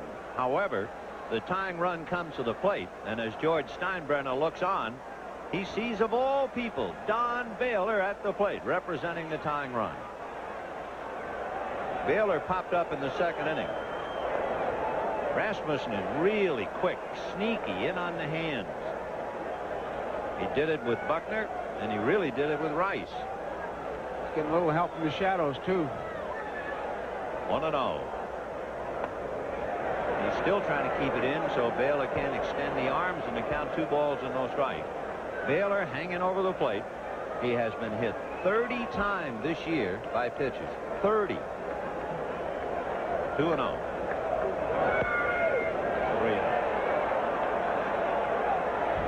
And if you think he's taken on this particular pitch, or at least has the take sign. I mean, when they give you 3-0, they say, hey, if you like it, go ahead. If it's not exactly perfect, take it. But he'll have the light. On the corner, inside, 3-1. So Boggs at third, Rice at first. 3-1 to count to Baylor. Line down the line, foul. We were talking before about Bert Blyleven and his misfortune, having set a new American League record with 44 home runs allowed. Rasmussen has been hurt quite often this year. Dennis has given up 23. But with a full count, that means Rice goes from first. Another foul ball, and again in on the hands. That's a tough ball to keep fair. I mean, you got a good cut, but you trying to hit that ball, you pull it foul, and that's why you look for that ball. A little bit of a mistake. Those are good pitches made by Rasmussen, hoping he can jam him to pop it up, but Baylor's able to pull it, hits it hard, but no way he can keep it fair. 3-2. Rice goes, and did it hit him? Yes, he was hit by the pitch beside being ball 4. But it's more to be hit by the pitch, meaning the ball is dead. The bases are loaded, and Don Baylor has been now hit 31 times this year. Back arm. He strides into it, and you see it just comes sailing in. And he was pitching him inside and nips him again. So the bases are loaded with 2 down, 3-0 Yankees in the 4th inning. And Pinellas sweating out an anxious moment as Dwight Evans will be coming up. In case you are thinking along these lines, the Red Sox have hit 7 grand slams this year. That would be 2 shy of the club record. So here's Evans.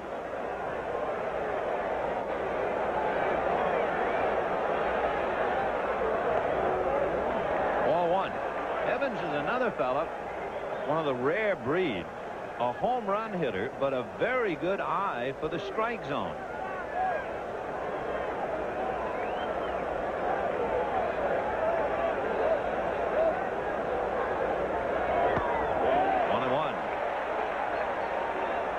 In the recent series in Baltimore, Evans had 3 home runs. He has Baylor at first, Rice at second, Boggs at third. 2 down in the 4th. Yankees 3, Red Sox nothing.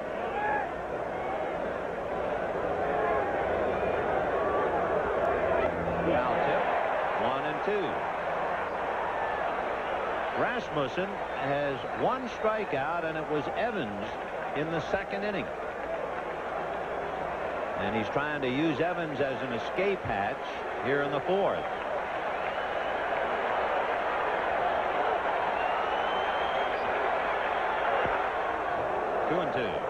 Here's his pitch of decision. He used that one to set him up. He can still come inside or maybe try to nip that outside corner. McNamara watching his club try to come from behind. They've done that a lot this year. Got it. No runs, 1 hit, an error, 3 left. At the end of 3 1/2, 3-0 Yankees, and here's another edition of Characters of the Game. Characters of the Game, brought to you by A&W Root Beer. Sit back and pour yourself a frosty one. It's a success story that only happens now and then, not too often. The Charlie Finley success story began when he developed a landmark insurance program and became an instant millionaire. He then bought the Kansas City A's and proceeded to shake up the grand old game. He replaced traditional uniforms with Kelly green and gold garb, featuring white kangaroo shoes. He then put ball boys out of work with a mechanical rabbit and unleashed the famous mascot, a mule called Charlie O. He then offered players bonuses for growing mustaches and thus helped create his team's swashbuckling image. But Charlie Finley's legacy is not all gimmicks. By signing some of the best young talent around, he built a genuine baseball dynasty. The Oakland A's won 5 straight divisional titles and 3 consecutive world championships. Love him or hate him, and players and fans did both, Charlie Finley was a true character of the game.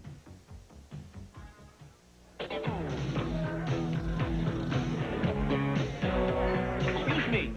I'm looking for... Tall, cold, frosty one. Big foamy head, rich and creamy. 3 A&Ws. Root beer. The A&W root beer. It's got that frosty mug taste. Pour yourself a frosty one. A&W. No. No. What do you guys do for a living, huh? You know, just a couple of minutes ago, I was talking about Bill Buckner. So angry, he was trying to rip first base out of the ground. Tell me the truth. What was the maddest moment you ever had? I was with Columbus in the American Association. I tried to break the mask. I was so mad, I didn't realize I was trying to break it with a glove.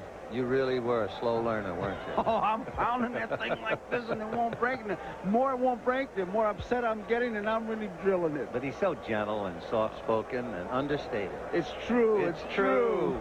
What a guy. 0-1 to count. Mike Pagliarulo, followed by Willie Randolph and Joel Skinner.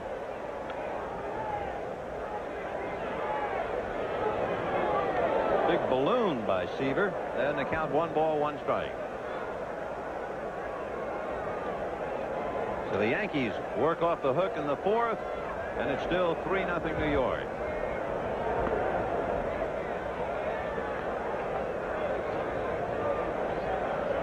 Pagliarulo singled in the 2nd inning. Eventually came around to score a run. 2-2.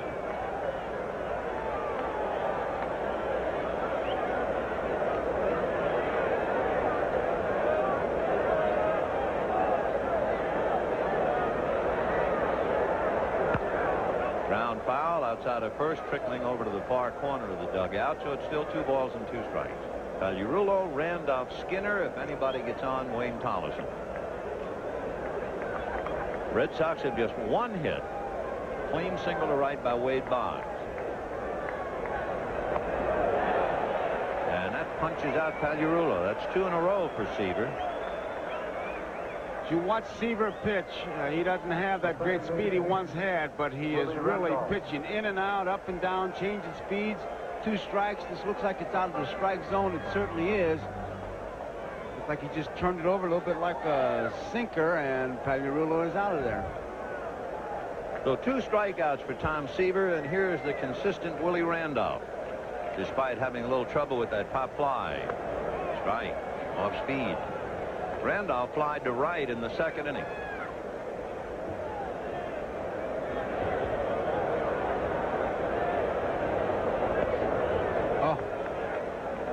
What a good pitch. It was not a strike, but I mean, it was right there.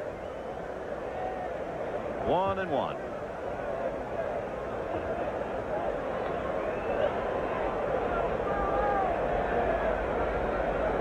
Ball 2.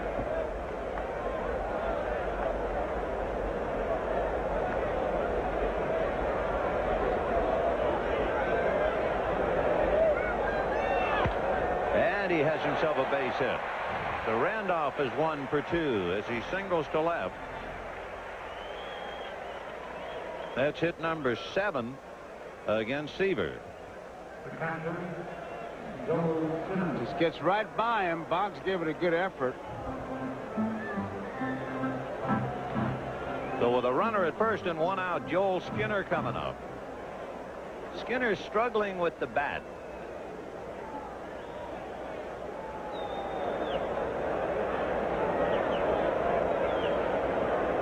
Oh, he's a long way from the plate, man.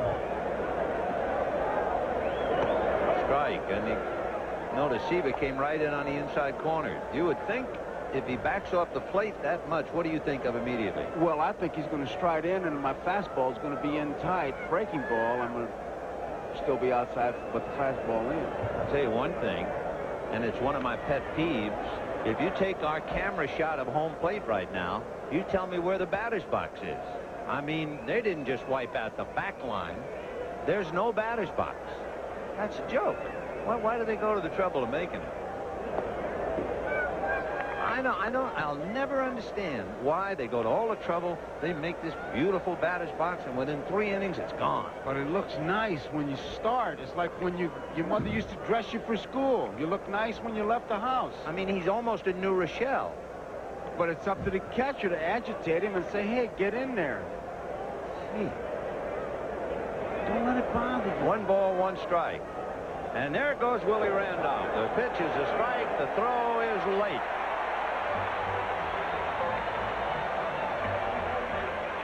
He picked a perfect pitch to go. Sullivan got off a good throw, but it's a slow curveball.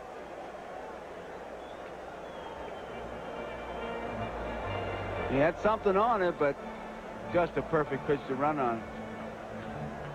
Straight steal. Look at that head, looking right for the bag. I like those runners when they hit the ground. They pick up speed. Some guys hit it and they take bad hops. 1-2 the count to Joel Skinner. Punch to the right side, but it's right to Buckner. On the play, Randolph is taking third, and with 2 down, Wayne Tollison will be coming up. By the time we get into another year, I'm going to have a list of Scully peeves.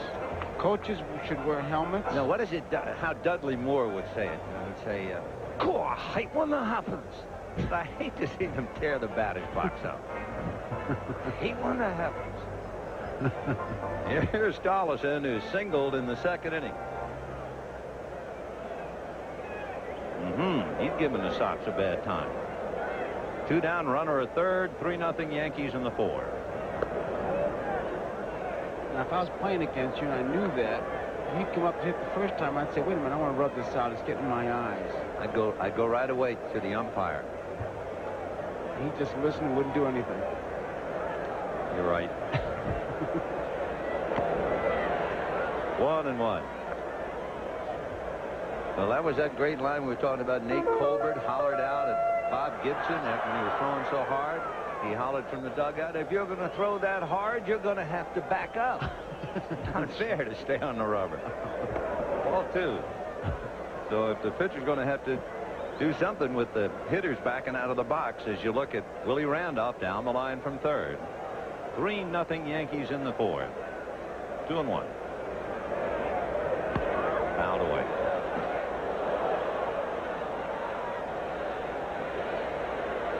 So you got all the deuces you want. 2 balls, 2 strikes, 2 out, and number 2, Wayne Tollison at the plate. There they are. Bust him in Vegas. Deuces wild.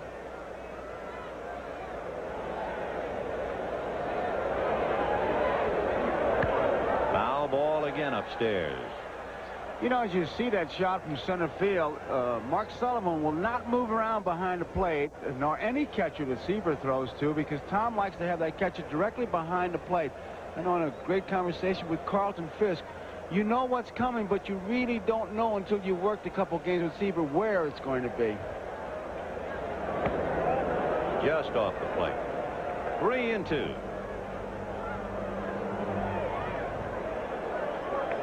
So with a full count and 2 down, Randolph at third, bottom of the 4th. The Yankees 3, Red Sox nothing. Now back. Tom Seaver and Dennis Rasmussen. Pretty good pairing.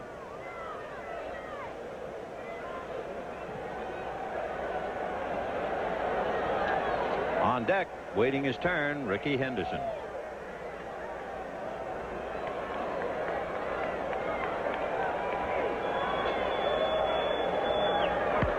Ground ball to the hole, base hit into right field, and it is 4-0 Yankees. We mentioned it at the start of the game. At least sitting up here looking down, it doesn't look like Seaver is throwing hard at all, which seems to tell you that unless he has pinpoint, absolute perfect control, he's in for a long afternoon. Well, as you can see, he is not fooling people at all. 7 hits, 4 runs, and we're only in the 4th inning.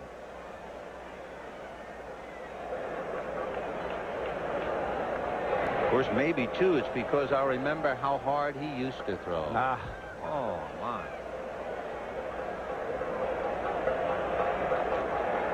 There goes the runner. Breaking ball, too, and it popped right out of Sully's mitt. No throw. So Tollison steals. And actually, Sully never had a chance, first on the pitch selection and the jump. Well, Seaver never was known for being able to hold runners that close, but then again, he didn't get that many on. You can see that Tollison had 3 steps on Seaver, and Sullivan was really going to have to throw a real bullet to get him, and obviously when he dropped it, he lost the play. 2 steals in the inning. Ground ball to shortstop. Fielding it head on a spike on to get him, and that's it. However, the Yankees get a run on a couple of hits and stolen bases, and they lead 4-0 at the end of 4. We'll be right back after these messages from your local station.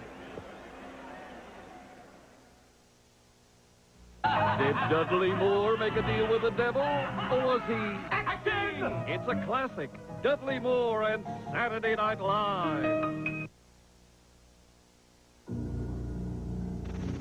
It's the great Pennzoil Jeep giveaway. And for 20 lucky winners, something wild's going to drive into their lives. To enter, round up the entry forms that are on every bottle of quality Pennzoil motor oil. Or look for the Pennzoil display for all them details. The great Pennzoil Jeep giveaway. Enter today. And Jeep Wrangler just might drive into your life. To make chili as good as my ma's, you need Italian tomatoes, Mexican beans, and my ma in the kitchen. How's it going, Ma? How's your kitchen? She's great. Knows just how hot I like it, and the tall cold one I like with it. Natural Light, the beer with the taste for food. Ah, this is the life. Get off the table. Yeah, all natural, less filling. It's Natural Light from Anheuser-Busch. Put a coaster under the beer. The way cheap phones break down, the companies that make them must do some pretty interesting tests. I hear you. Hear me? I hear you. I heard something. Real torture tests. And ring tests. I heard it. What did you hear? I heard it. I didn't hear it. Are you sure you heard it? Well, for over 100 years, AT&T's made phones that pass the real test. You. It's nothing. I dropped the phone. You get what you pay for. AT&T, the right choice. Test your knowledge on the morning edition of Jeopardy! Weekdays at 10. Today's game brought to you by Mitsubishi Motors. Experience the sensation of the all-new trucks from Mitsubishi.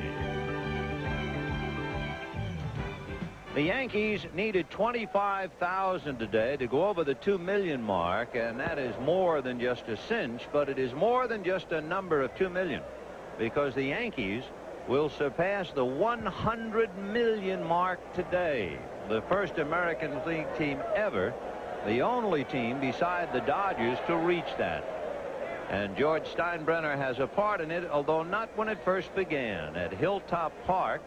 Then they went from there to the Polo Grounds, then to Yankee Stadium. You might remember they played at Shea Stadium, and then back here at Yankee Stadium. And today they will go over the 100 million mark. That's a lot of folk. Whew. Whew. 100 million. Dennis Rasmussen pitching like a couple of million. He's allowed just 1 hit. Tony Armas badly fooled. He was way out in front of that pitch. So Rasmussen is doing two things.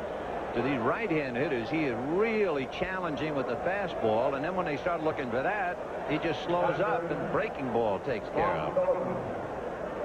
It's almost like 4 pitches because that changeup, it's a curveball and an off-speed pitch. So it's 2 pitches right there. Well, he has 3 strikeouts. Of course, when you're pitching against the Red Sox, and every pitcher in the American League had to shudder. Remember, the Red Sox beat Cleveland this year 24-5. The interesting thing about that game, Wade Boggs, on a team that had 24 hits in that game, Boggs didn't get any. Baylor, the cleanup hitter, didn't have a hit or an RBI. And the Red Sox scored 22 of their 24 runs with 2 out, including 11 in the 6th inning with 2 out. Pop fly to shortstop. Collison. Boy, that's tough. One other wacky note about that 24-5 game.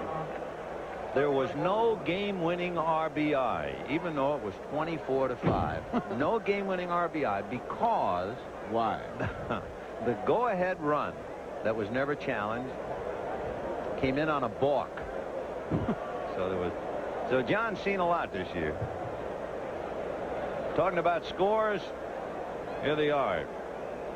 The Baltimore Orioles have now lost 21 of their last 27. You think Earl knows something? Wow. Well, he very definitely says he's not coming back next year. I'm going to miss him. I know you will. Yeah, and how? 1 ball and no strikes. 2 down, 5th inning.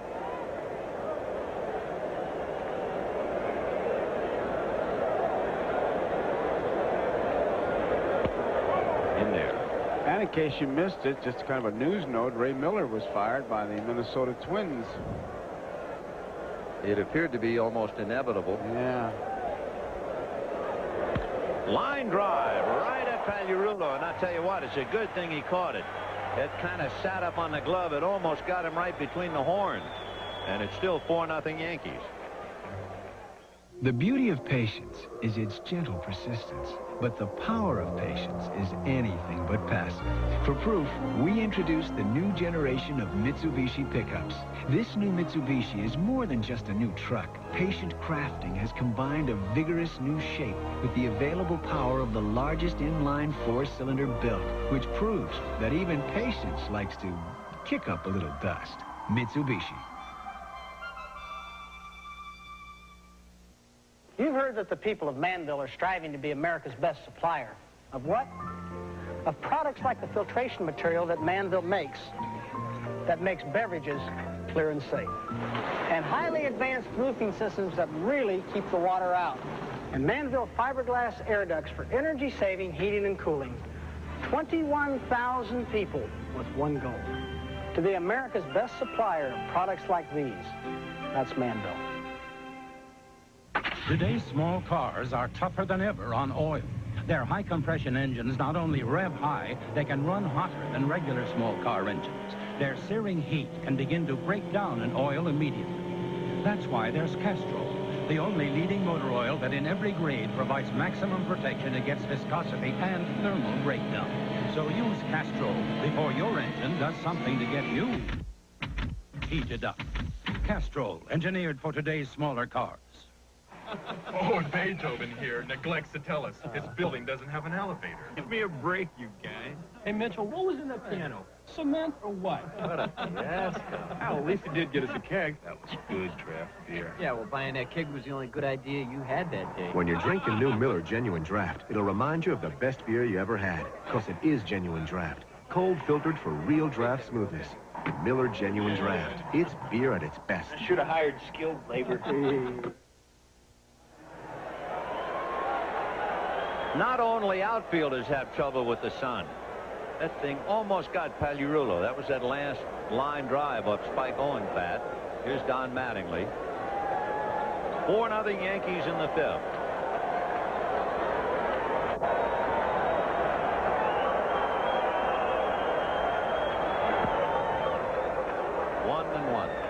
All good hitters have great concentration. Wade Boggs and certainly Mattingly. He says there's no such thing as a natural hitter. You have natural ability and you work at it. Grounded into the dugout and over it. Just over the dugout. It started in and it hit that little wooden support. And all of his opponents are telling him, go the other way. He almost wiped out the Sox. You talk about, as they say, ungrammatically, waiting on a pitch. 2-2. You know, if you're a left-hand hitter especially, it's a textbook to come here today. Watching Boggs and Mattingly, just the concentration of the two. Ground ball foul. And if you're a little leaguer or a pee-wee leaguer or whatever they call it in your town, and you say, I don't want to hit off the tee, I want to hit off a real pitcher. No, this fella spends hours hitting off the tee to perfect that swing. It's mechanics, and he's constantly honing it, refining it. And a workhorse. 2-2. He is the only Yankee to play in every game during a full 162-game season. Richardson, White, Chambliss, and we'll see if he goes the distance in 1986.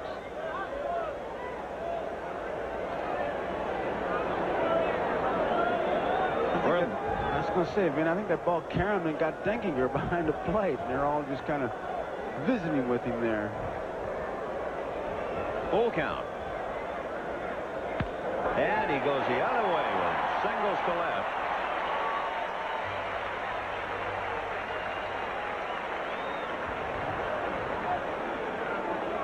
So Mattingly now has hit in 13 straight. The one shutout for Dennis Rasmussen was against the Chicago White Sox back on July the 5th. He pitched a dandy. He allowed 3 hits, and the Yankees won at 8-0. For Seaver, shutouts are old hat.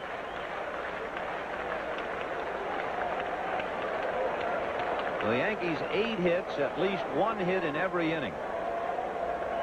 And here's Pasqua, who put him away in the first inning with a 2-run home run and then singled in the third.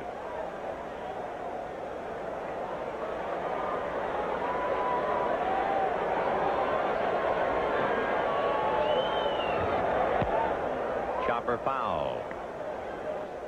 Sammy Stewart is up again in the Red Sox bullpen.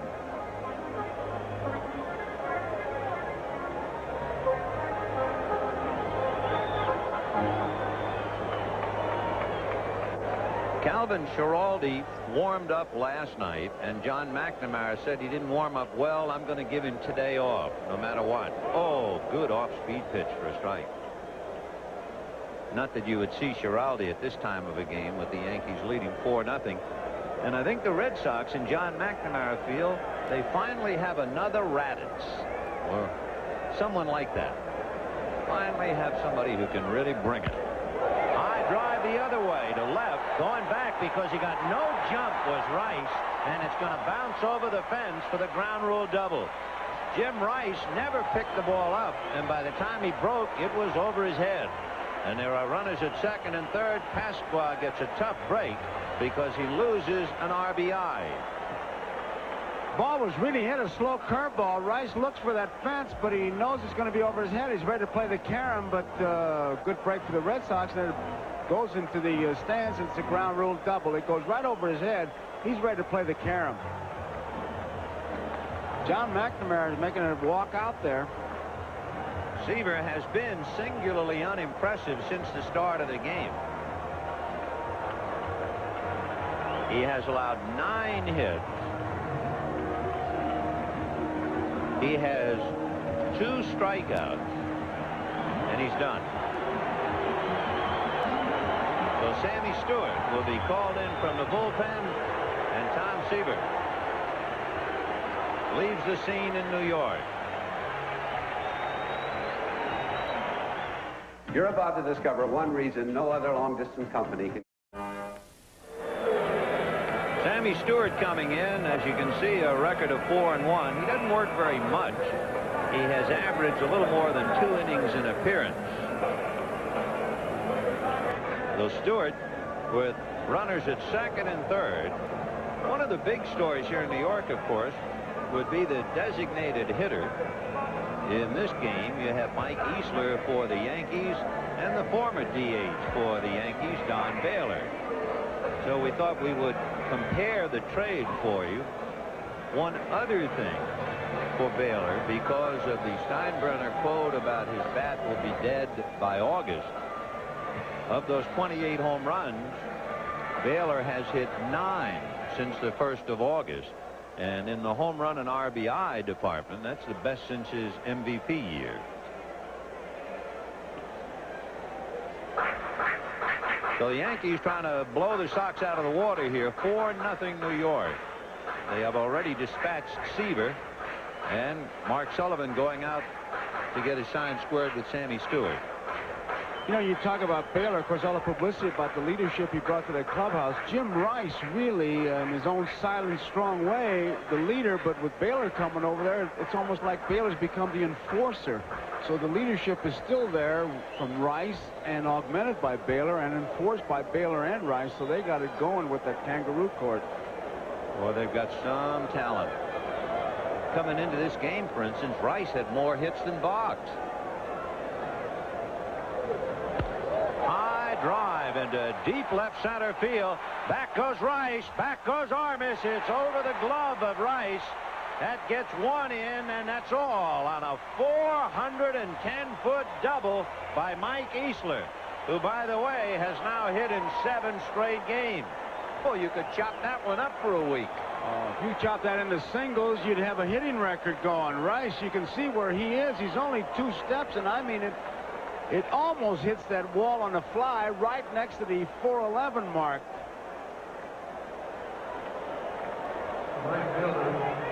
So with runners at second and third, Easler greets Stewart with a double for a run. We still have runners at second and third, nobody out, and here's Winfield. Where was Pasqua? He thought it was going to be caught?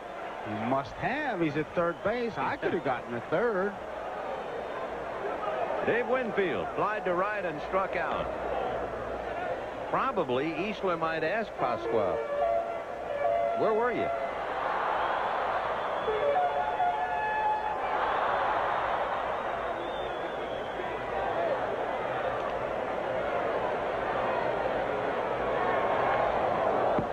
Well, Winfield, who is 0 for 2, fouled it back. The Yankees have a 5-0 lead. All 5 runs charged to Seaver. Pasqua, who is at third, also belongs to Seaver. And for John McNamara, he's trying to figure out, what do I do next? Bill Fisher, his pitching coach, sitting there about at the end of his rope. What a job he's done, Vin. We'll talk a little bit more maybe if we get a chance, but that's where McNamara wants him, on the bench. He wants Fisher next to him. He really knows his pitchers. 2-1 to count to Winfield. Fastball on the corner. A little different stretch by Sammy Stewart. Watch where he throws from. I guess you'd call it a high set. He doesn't come down around the belt buckle. And it might be taking advantage of the sunshine background, too, while he stands in the shade. He would take advantage, but that's pretty normal for him. Yeah. Up you go. There. 3-2. So wherever you feel comfortable, nobody says you have to bring it down to the belt. To me, it would seem like it would be uncomfortable, but for Sammy Stewart, feels good, do it. It's like some golfers will put their club on the ground before hitting a tee shot. Others will never touch the ground. Well, Sammy likes that high stretch, and he's pitching to a high stretch by the name of Winfield. And he hammers it to center. Armas going back, away back. It's gone. Oh, what a golf ball.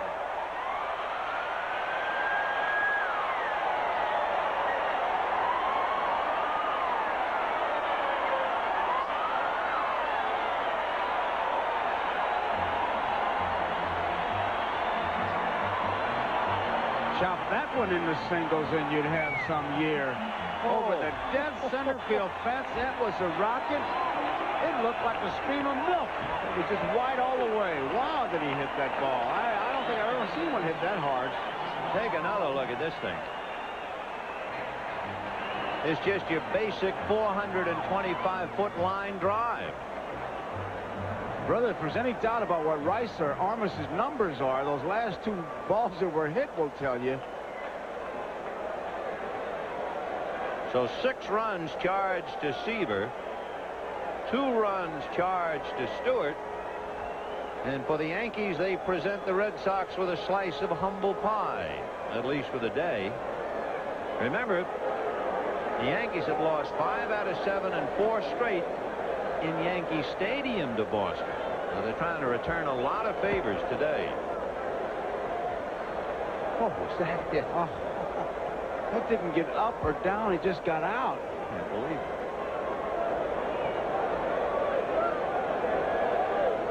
It's interesting. You see a guy as big as Winfield, and you wonder, what does it look like when he really hits one? You just saw it.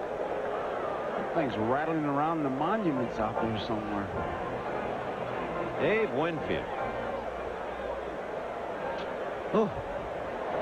And again, always after the thought, after seeing that ball go, just imagine the velocity if it were knee-high coming back at the pitcher.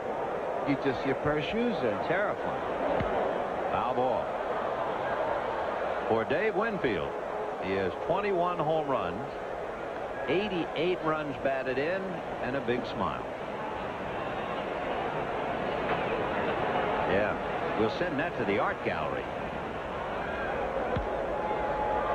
Fly ball foul down the left field line. A Winfield original.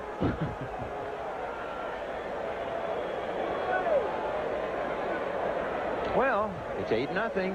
That's what it is. If they stayed in the hotel, they'd have lost 9-0. Line drive, base hit into right field. I tell you, Sammy Stewart's had the kind of an inning so far that after the inning you want to take a roll call.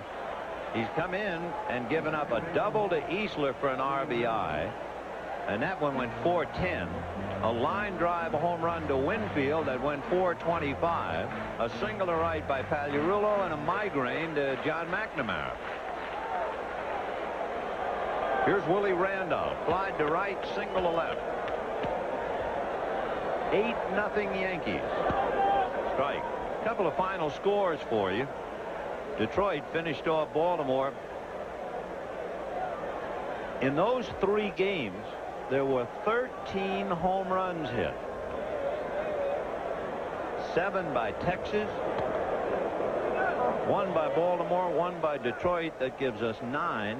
3 by Cleveland for 12, and 1 by Oakland for 13. Canseco hit his 32nd. That's incredible. Yeah. Live ball talk will be back.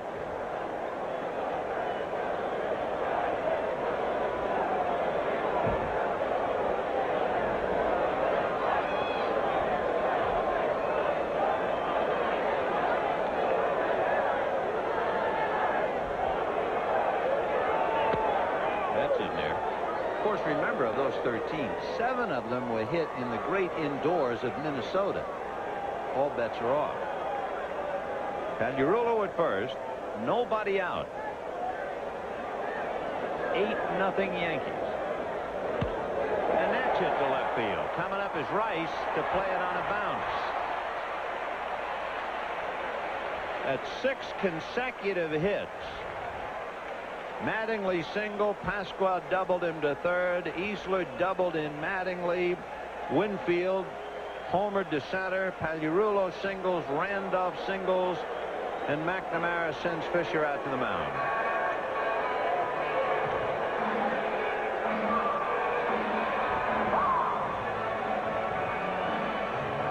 Stewart's having one of those days. It's the oldest baseball story in the world, right? Yeah. Where the pitching coach says to the catcher, "What's he got?" And he said, "I don't know. I haven't caught anything yet." I was talking to Bill Fisher before and John McNamara, pitching coaches, and John talked about the great pitching coaches he had. Roger Craig was once a pitching coach for him, Tom Morgan. John says, old Sailor Bill Posdell, that's his man. I was on a Pittsburgh club with old Bill, and I tell you, I never saw a harder working coach and knew more about pitching. In fact, Bill was one of McNamara's pitching coaches over at Oakland. So I imagine if he's out there watching this game, he's saying, John, I can't help you, pal. You're on your own. I had the feeling, in just looking at Fisher, he had the attitude of, as if to say, look, Sammy, we're being blown out. Would you mind just kind of biting the bullet for a little while longer? Stay out there and get your head handed to you. Here's Joel Skinner, 2 on, nobody out. Yankees scored 2 in the first, 1 in the second, 1 in the fourth, and 4 in the fifth. It is 8-0, still nobody out.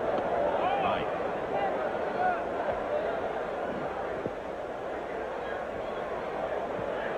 Joel Skinner has gone the other way twice against Seaver.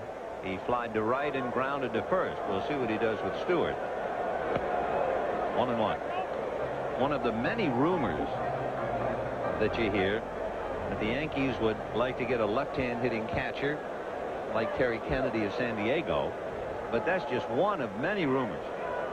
There's a rumor that Joe Garagiola is going to remake all of Clark Gable's old movies. So, you know, 1-1.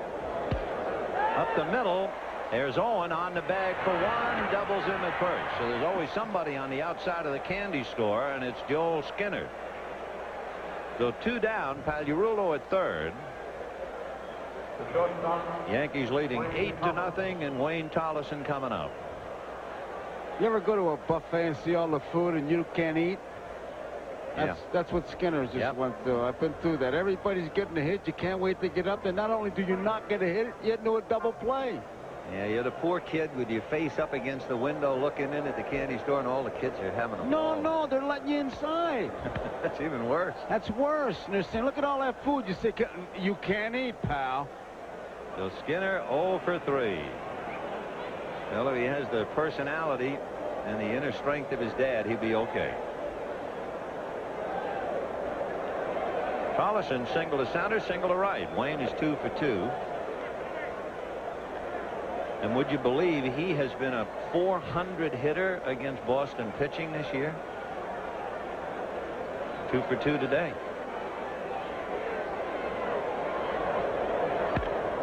Oh, what a lathering Stewart is taking. And Tollison will hold at first.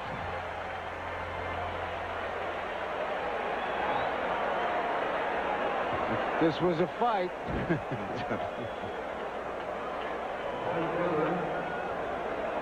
So Tollison 3 for 3 with a run batted in, and McNamara saying, well, we came from behind last night. We have won 12 out of 13. We're 10 games in front. This I can walk away from. It is thoroughly forgettable. Soon. 9 runs and 14 hits for the Yankees, and we're only in the 5th. And here's the 9th man, Ricky Henderson. Ball 1. Everybody in the Yankee lineup has a hit except Skinner. Everyone in the Yankee lineup except Skinner and Tollison has scored a run. And we're in the 5th inning. 1 ball, no strikes.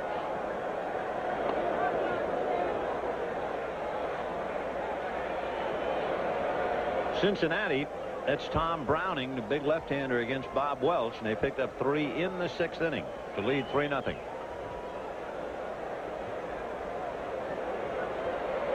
Stewart, who has done a lot of good work for the Red Sox, 4-1, but he's just having one of those days. He has come in to relieve Tom Seaver. Henderson, everything's fine with him.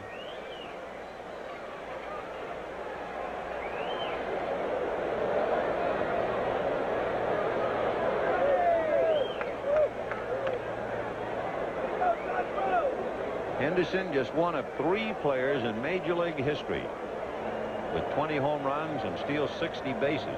Joe Morgan did it twice. This will be number 2 for Ricky. And the youngster who might very well be contributing to those 3 runs you just saw for the Cincinnati Reds. Talk about a star is born. Eric Davis.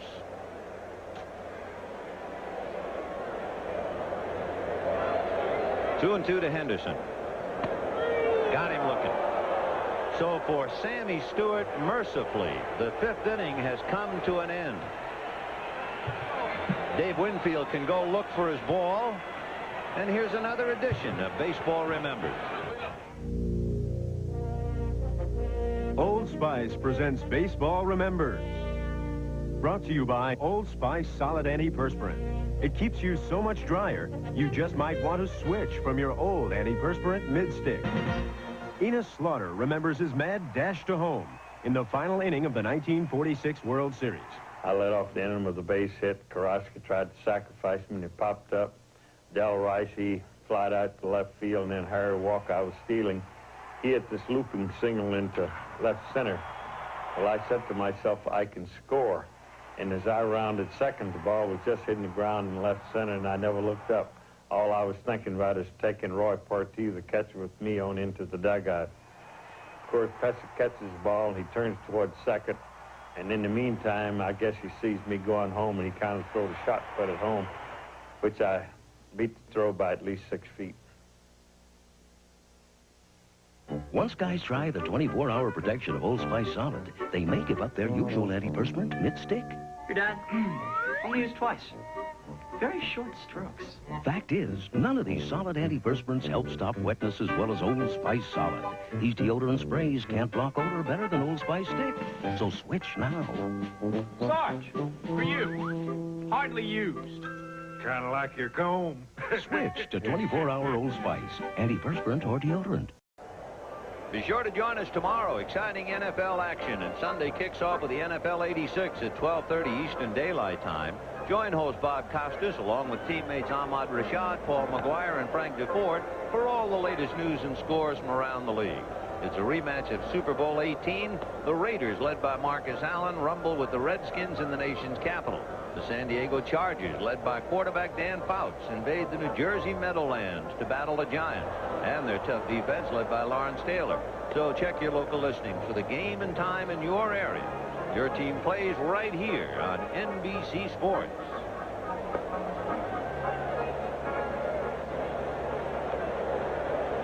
For Sammy Stewart, he just had to stay out there and take it, and take it he did. After Tom Seaver went 4 innings plus, facing only 2 hitters in the 5th inning, Stewart had to face 7, and 5 runs came over. And now Wade Boggs, Marty Barrett, and Bill Buckner against Rasmussen, who's allowed 1 hit.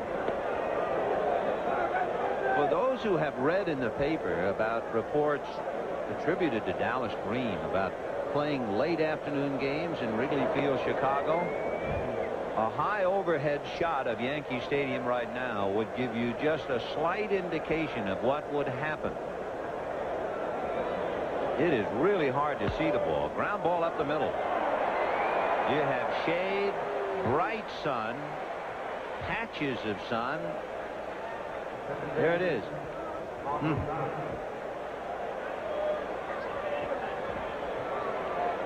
Boggs is 2 for 3. The only 2 hits of Dennis Rasmussen, and that's where it puts him right up to the moment.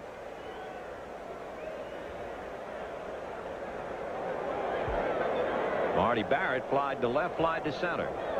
First ball swinging, fly ball to right center, has a chance to fall and does.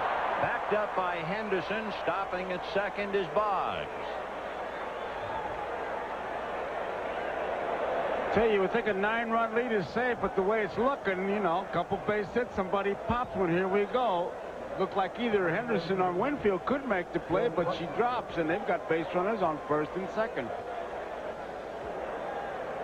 So with 2 on and nobody out, Bill Buckner with a 6-game hitting streak coming up, grounded out and fouled out 0 for 2.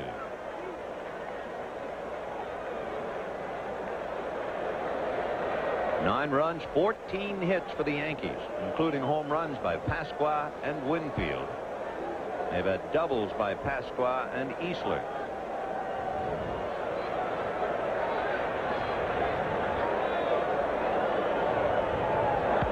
And he hits a little foul out of play.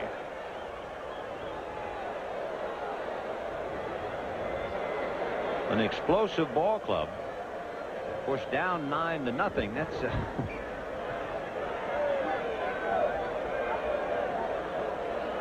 let's see.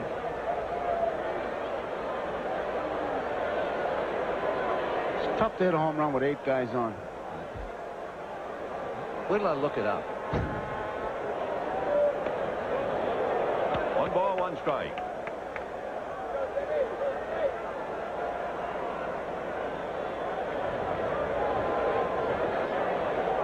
Two on. Barrett at first, Boggs at second, and Buckner at the plate. So the 3 Bs. Fouled away. 1-2. On deck, Jim Rice. And stretching a hamstring, Don Baylor.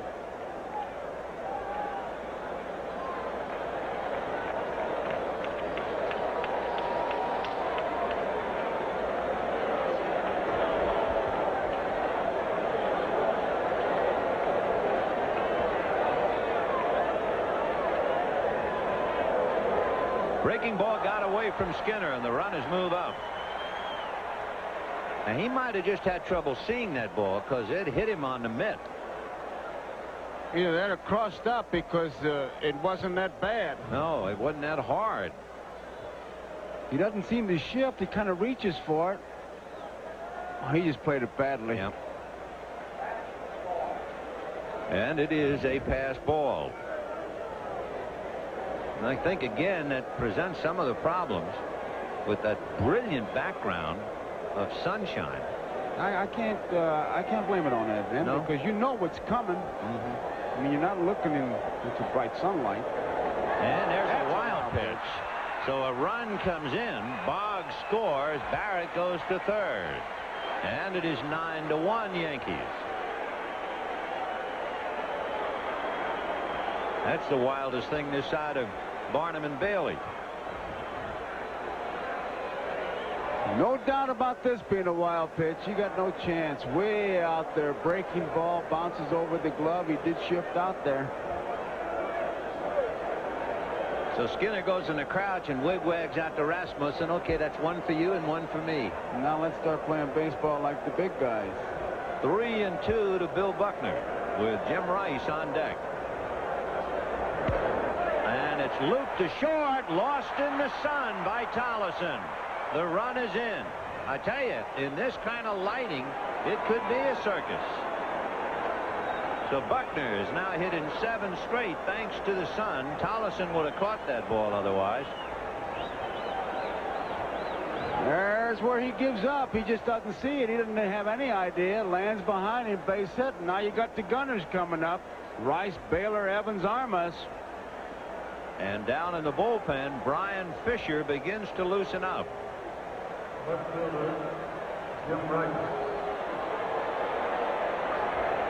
So you had singles by Boggs and Barrett, then a pass ball, then a wild pitch for a run, and now a single lost in the sun for another run.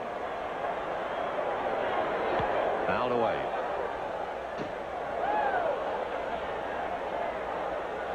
Standing at first, Bill Buckner. 99 runs batted in. Jim Rice, not counting the strike season, has really been a model of consistency. He drives one to right center field. There's nobody there. It's going to go near the wall. Buckner on his bad wheels will stop at third on a double by Rice. Buckner, we talked about his bad legs. That's about as far as he could get. There you see him running. I mean, he just can't dig any harder than that. He's giving you all he's got. And the Red Sox second and third. And nobody out, Vin. And Don Baylor with Dwight Evans to follow. Lou Piniella tells Joel Skinner to go out to the mound. He wants some time is what he wants. Buying it for Brian Fisher down in the bullpen. So Piniella sees the Yankees lead 9-0. Now it's 9-2. You'll remember the game, I'm sure. I remember a game years ago in Ebbets Field where the Cardinals led the Dodgers 9-0. Don't bring it. We lost it. Yep. 9-0. Tommy Glaviano's day. I think that's the biggest lead I have ever seen go down the tubes. Remember, it was raining and stopped the game a couple times. Yeah, we lost it. That was the biggest one I've seen. I know Sparky Anderson and Detroit will tell you about a game they played with the Angels, but you see a 9-0 game get away, and you've really seen something. Well, you know, a lot of times when I know in broadcasting, they say, well, you're hyping it. You're trying to keep the audience. Baloney's baloney. I mean, I was in that game, 9-0. Wait. Yeah? You're a hard-nosed former catcher in the big leagues. Well, not so hard-nosed. I was lovable. And you look at me and say, baloney, spumoni? Well, read my lips now. Glorioski 0. High drive into deep left field. Back goes Pasqua to the wall. It is gone.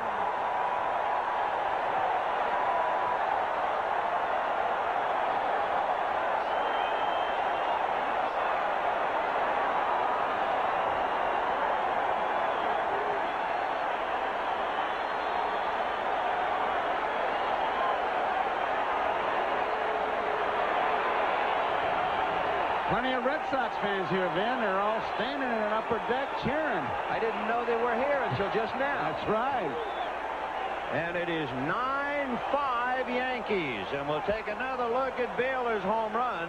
And Dan Pasqua tried to come out of his uniform as he climbed the ladder in attempting to catch it.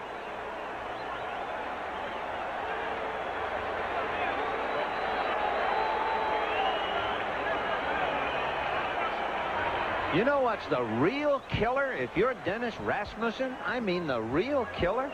Wow. Not only were you leading 9-0, you barely got through the 5th inning. You barely went the required 5 to get the win. Now he has to sweat out a victory as well as a 9-0 game. Oh, it'll be a wholesale if he gets it. We'll be back. When you start something good, everyone wants a piece of it. Take light beer from Miller. Now there's lots of light beers out there saying they're less filling. Heck, that was the easy part. The hard part is brewing a light beer that tastes great. That's why Light's always brewed only with the finest ingredients. To let all that great beer taste come through for guys like you and me. The taste that's made light beer from Miller America's favorite light beer. Hey, I always thought it was easy opening cans. Here's news for car owners that's a shock. Sears new heavy-duty gas shock at a special introductory price. Just $9.99 each plus installation. Save $5. You get the smooth, stable ride and higher performance of a gas shock for under $10. And Sears will install them at half off the installation charge. The new Sears heavy-duty gas shock. Another way we install confidence. There's more for your life at Sears. Maybe you heard just a little crack is okay. Maybe you heard cocaine can't really hurt you. Well, you heard wrong. There's no home run on cocaine. You get me? Are you listening? Just a little bit of crack or cocaine can be addictive or even kill you. That's the real truth. The lie is, it's the other guy who's going to die. Cocaine, the big lie. Call 1-800-662-HELP. Furnished by Major League Baseball in cooperation with the U.S. Department of Health and Human Services. Remember when we started the game, we talked about all of the possible most valuable player award winners and many of them involved in this game. Don Baylor is now just 1 away from 30. He would have done that 3 times in his career. 313 home runs. You know, the other night, I went to the ballpark to see Fernando Valenzuela pitch against Bob Nepper. Nepper with 15 wins, 5 shutouts, Valenzuela, etc., etc. Final score was 14-6. It's a dreadful game. I come here, I'm going to look at the great Tom Seaver and the great Dennis Rasmussen. It's going to be a lock, right? It's going to be a great duel. Well, it's 9-5, and it's Sammy Stewart against Brian Fisher. Here's Dwight Evans and nobody out. Ball 1. Unpredictability.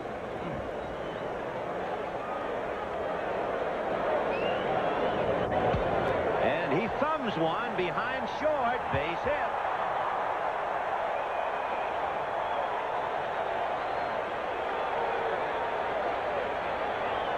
Say, those Red Sox, that bat rack is really active. They must have it with batteries in there. Just everybody walking up. Hit it good, out of the park. Hit it badly, it drops in. Just a good hitting ball club. It's an amazing game. In the bottom of the 5th inning, the Yankees had 6 consecutive hits. What are the odds of the Red Sox coming back with 6 consecutive hits? I'd be on the phone, too. They've done it. Boggs, Barrett, Buckner, Rice, Baylor, and now Evans. They were calling 911, though, Vin. Emergency.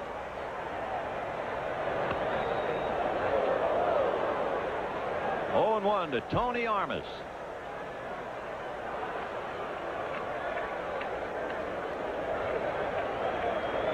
Nine runs, 14 hits for the Yankees. 5 runs, 7 hits for the Red Sox.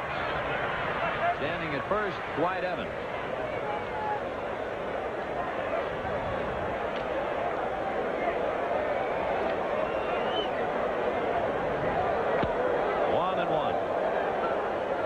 Big Tim Stoddard. And he's going to have some company now. Bob Shirley, the left-hander. 1 ball, 1 strike to Tony Armas. Ground ball up the middle. 7 straight hits. Evans stops at second. Henderson took his eye off the ball, and Evans goes to third. And still nobody out.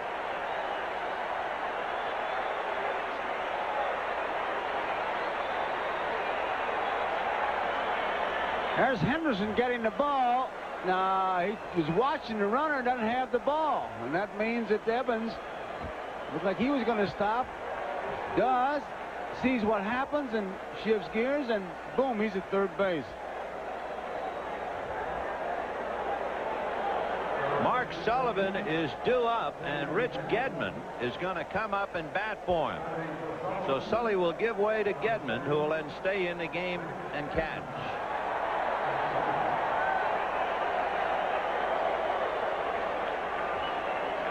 How about this note? Gedman has 14 home runs, including 2 grand slams, and 12 of the 14 home runs have been hit on the road.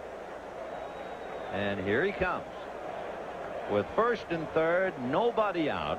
The Sox with 7 consecutive hits. He's had some back problems, but before the game, John said he was going to give him a rest. But, hey, they got a chance now to win it. They're playing like they want to win it. Certainly, even though it was 9-0, they've come right back, and here comes Piniella. Here it is again. Boggs single to center. Barrett single to center. A pass ball and a wild pitch for a run.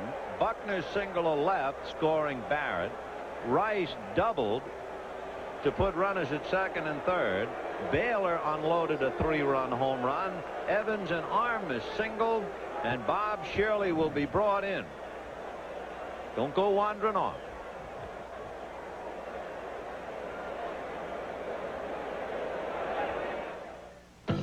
In North Carolina, Honda lawnmowers are assembled from the wheels up. Then the final critical step, the Clara Johnson test.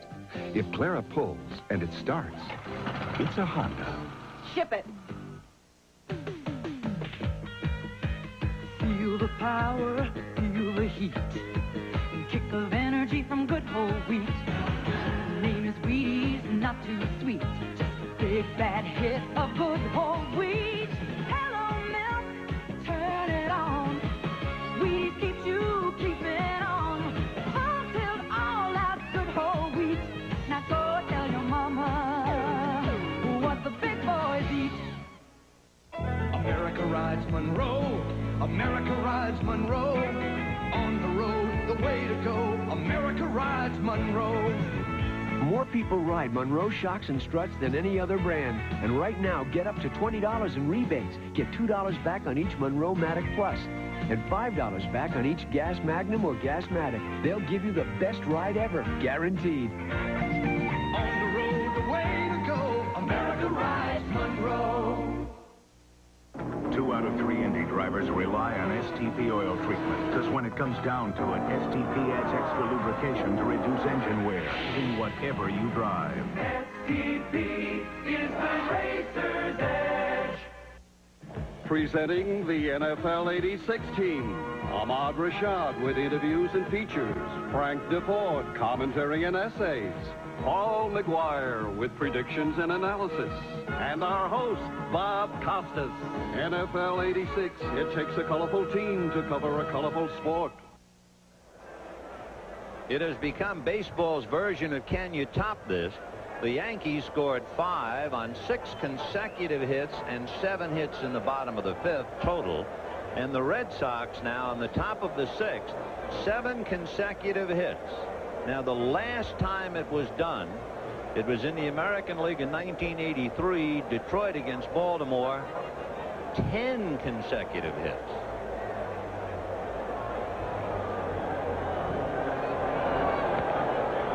Getting a rally like that and you're making out, they release you. Well, we'll see about Bob Shirley. He'll be pitching to Rich Gedman and then Spike Owen. Crowd really came alive. You know what's interesting? I had the thought, we just looked it up. You know, the last time that 10 consecutive hits, Detroit, Baltimore, Sammy Stewart was on the Baltimore team. How about that? Deja vu. Okay, 9-5. And here comes Gedman. The Yankees are leading, but the Red Sox miraculously are in the game. Right.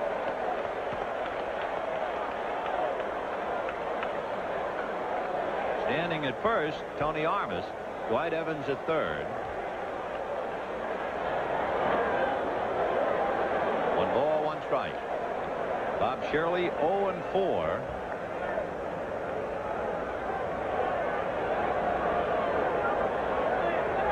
Jim Rice, key double. There's a little nubber off third base, and Pagliarulo makes the first out of the inning. And that breaks the string of 7 consecutive.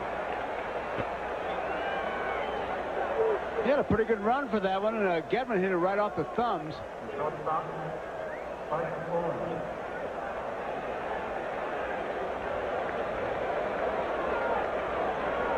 So Spike Owen, who has grounded out and lined out, coming out. Spike, you remember, in the 5th inning, hit that bullet, and Pagliarulo almost lost it in the sun, but did catch it. Now the entire infield is in shade.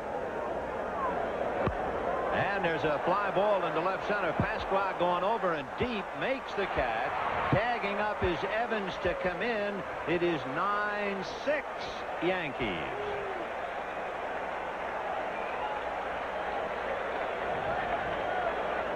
That run is charged to Fisher. Rasmussen was charged with 5.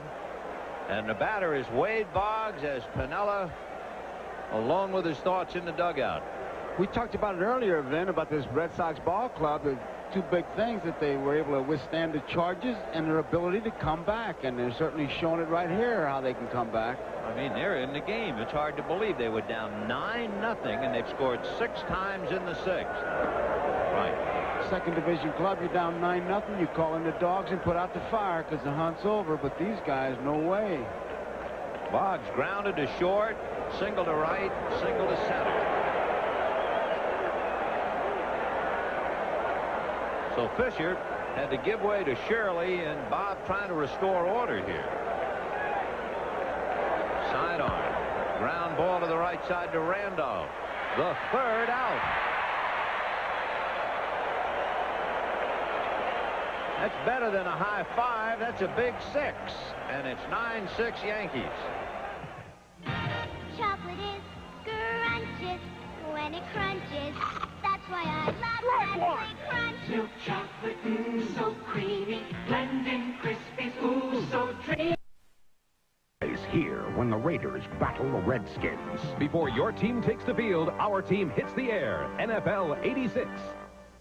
Your attention, please. Next Saturday on NBC Sports, the 1986 baseball season continues. Join us as the Boston Red Sox travel north of the border to battle the Toronto Blue Jays, or the California Angels, led by Wally Joyner, host the Chicago White Sox. The action gets underway at 3 o'clock Eastern Daylight Time with Major League Baseball, an inside look. Check your local listings for the game in your area. The tradition is here. The memories are waiting on NBC Sports. Here's a man at work.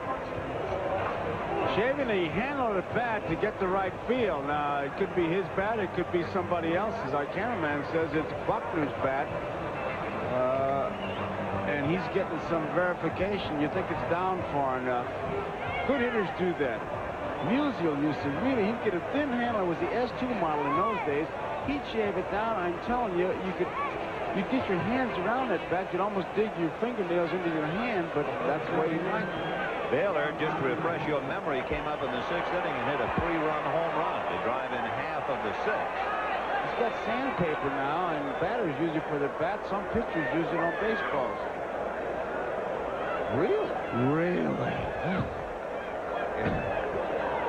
Don Mattingly grounded out, hit into a force play and single. 1 for 3. Right. That's Tim Lawler on the mound now for the Red Sox. He's backed up in the bullpen by Steve Crawford. Mattingly has hit in 13 straight.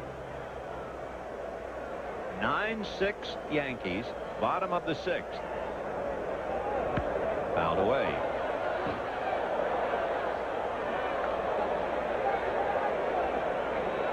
It's fitting that Lawler should come into the game. He's one of the better hitting pitchers, but he's in the wrong league. He's got 8 lifetime home runs. Oh, boy, did he fool him.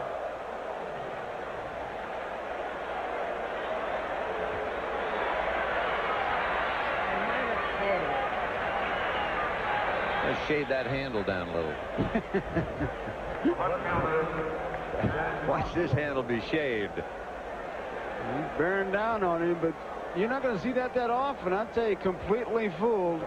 And I tell you, he'll think about that more than he will any base hits that he's had. So Dan Pasquale hit a 2-run home run, singled and doubled. 3 for 3.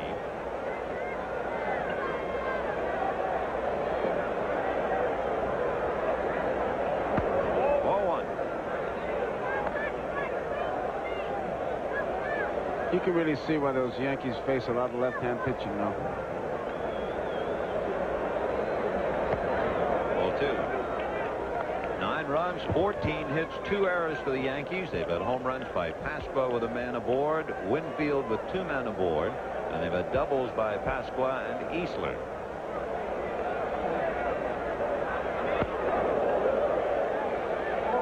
The Red Sox, 6 runs, 8 hits, and an error.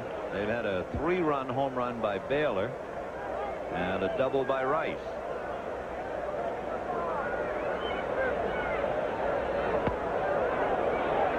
Ball 4.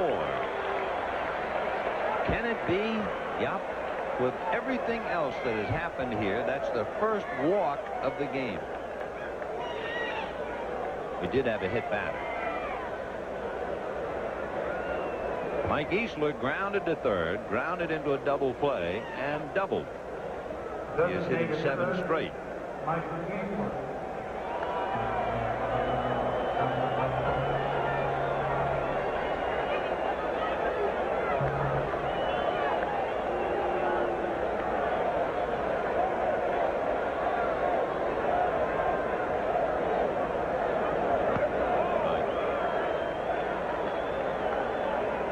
Getting rich in a hurry. He had 2 grand slam home runs in 3 games this year on the 31st, not this year, 2 years ago, 31st of August and September 2nd. It was in 1984. Right. The hitman.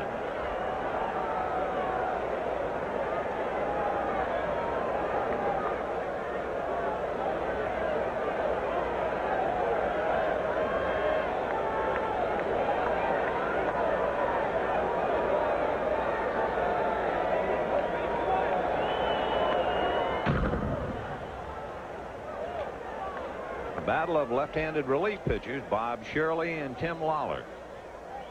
Rasmussen and Fisher are gone. Seaver and Stewart are gone.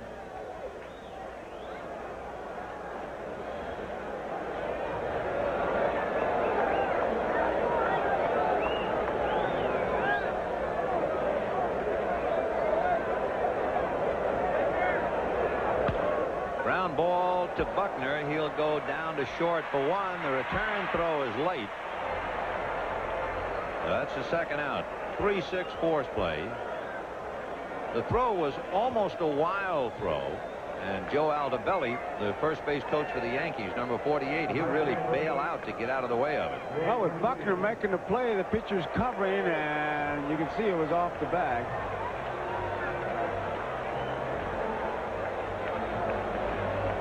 Dave Winfield flied to right, struck out, and hit a rocket over the center field fence. It appeared to be about 30 feet in the air all the way over the 410-foot sign.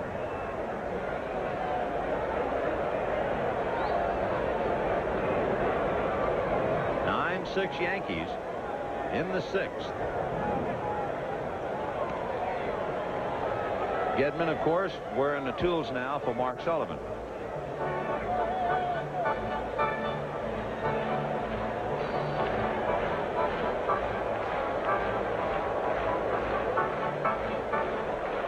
They were talking in the papers here in New York the other day when Dave Winfield hit his 300th home run that there was no fuss about it. Nothing on the scoreboard. No attention drawn. He's up there now, and the big board is talking about the fact he won his 4th straight Gold Glove last year. It's like saying Bing Crosby can dance. Yeah, good dancer.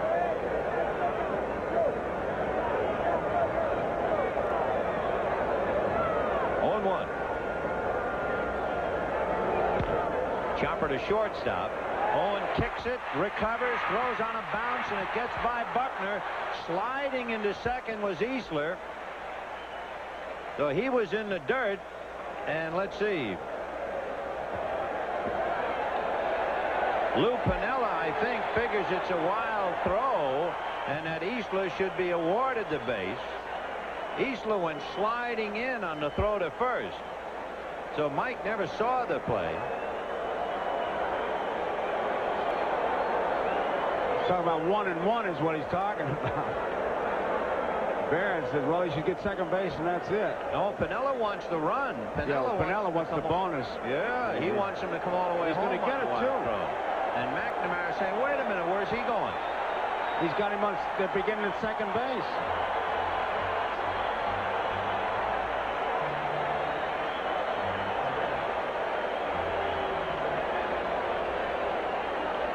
In other words, 2 bases from any place but off the rubber, and if he's into second base, he's been given the 2 bases. And McNamara saying, no, wait a minute. He was sliding. Let's see, can we see the throw to first? All right, here's Owen. He's going to kick it, recover, off balance. There's the throw. The Red Sox might also have argued that the ball might have even hit Winfield. And Spike Owen will draw 2 errors.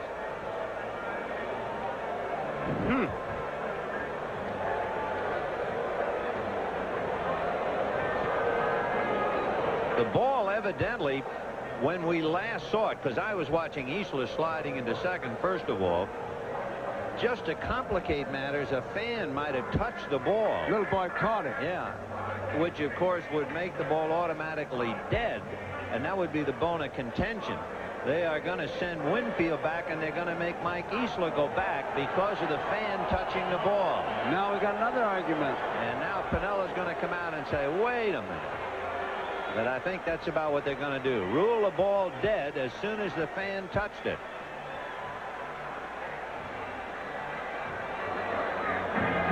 It figured, right, on this kind of a goofy game, we'd have a decision like this. And Easler's going back, and Easler will go to third. Piniella may end up here getting thrown out. Yep. Wait a minute, Lou said. It's not our fault that the fan interfered. Show me that it's our fault. That's what he's saying. Now he's just listening. And chewing.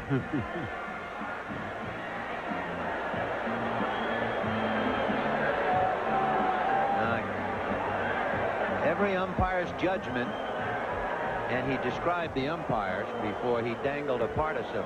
Descriptively.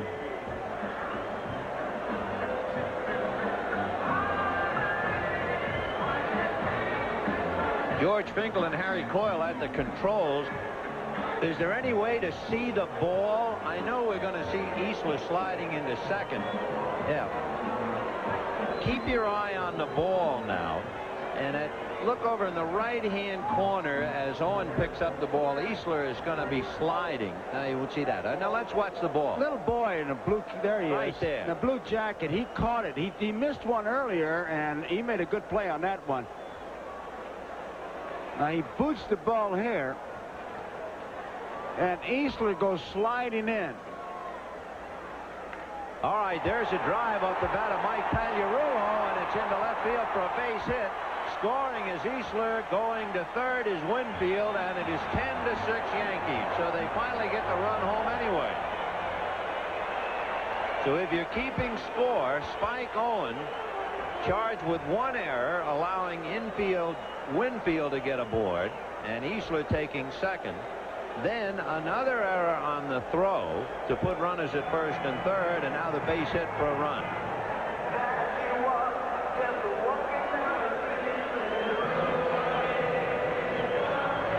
We went back to live play, so we couldn't really show you that slide. Now, there's the boot by Owen, and you'll see Easler. There he goes, beginning to slide in the background, and he's sliding into the back, and the little boy picking up the throw.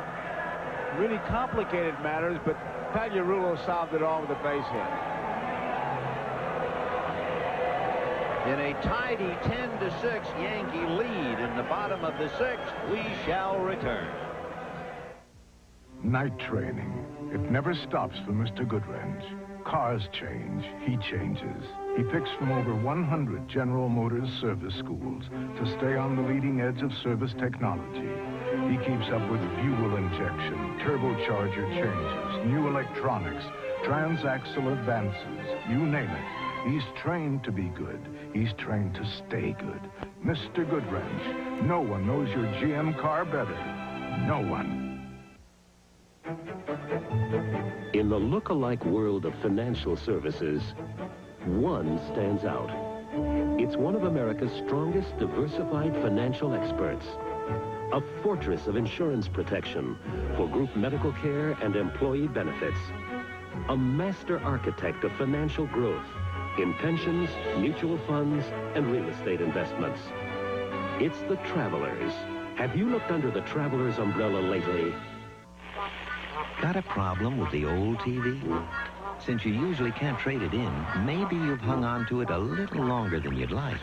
Well, right now at Curtis Mathis, your old TV is worth up to $300 in trade on selected new TVs, stereos, and VCRs, all with our extensive customer service and exclusive 4-year warranty. So, if your old TV isn't what it used to be, bring it to Curtis Mathis today, because National Trade-In Days are on now.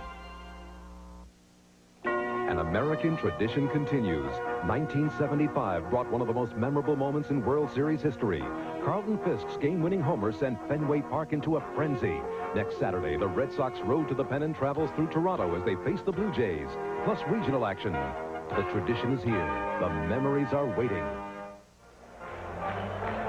Steve Crawford, the right-hander, the fourth Red Sox pitcher, Seaver, Stewart, Lawler, and Crawford. You know an incredible thing about the Boston bullpen? At home at Fenway Park, the Boston bullpen is undefeated. 11 wins, no losses, and 19 saves. Then a little raggedy on the road. And now here's Willie Randolph, ball one. You have Dave Winfield at third, Mike Pagliarulo at first. 2 out. 10-6 Yankees in the sixth. Randolph flied to right, twice single to left.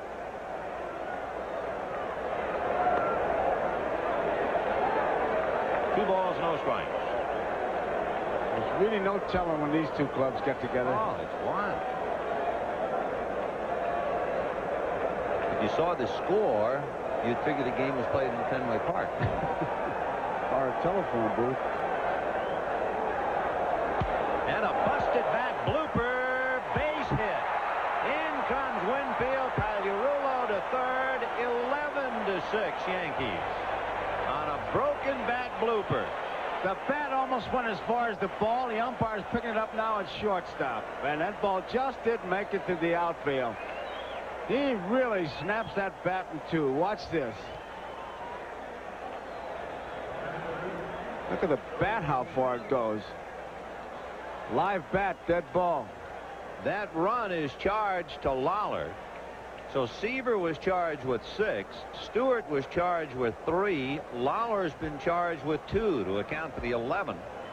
And here is Joel Skinner, who is 0 for 3. The only Yankee in the starting lineup without a hit. Foul back. 11 runs, 16 hits for the Yankees. 6 runs, 8 hits, 3 errors for the Red Sox.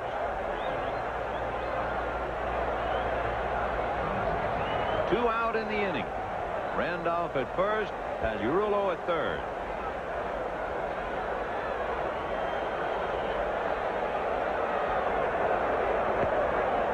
Big save there by Gedman.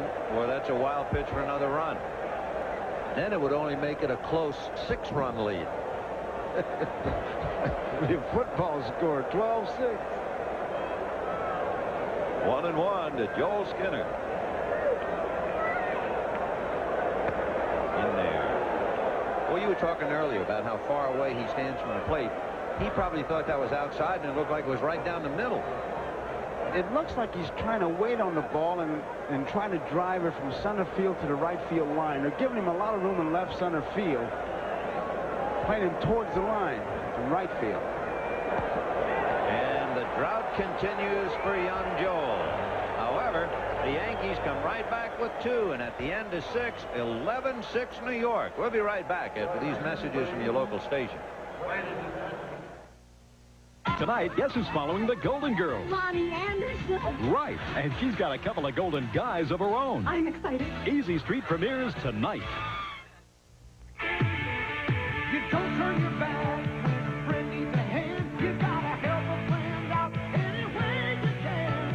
You don't have to ask.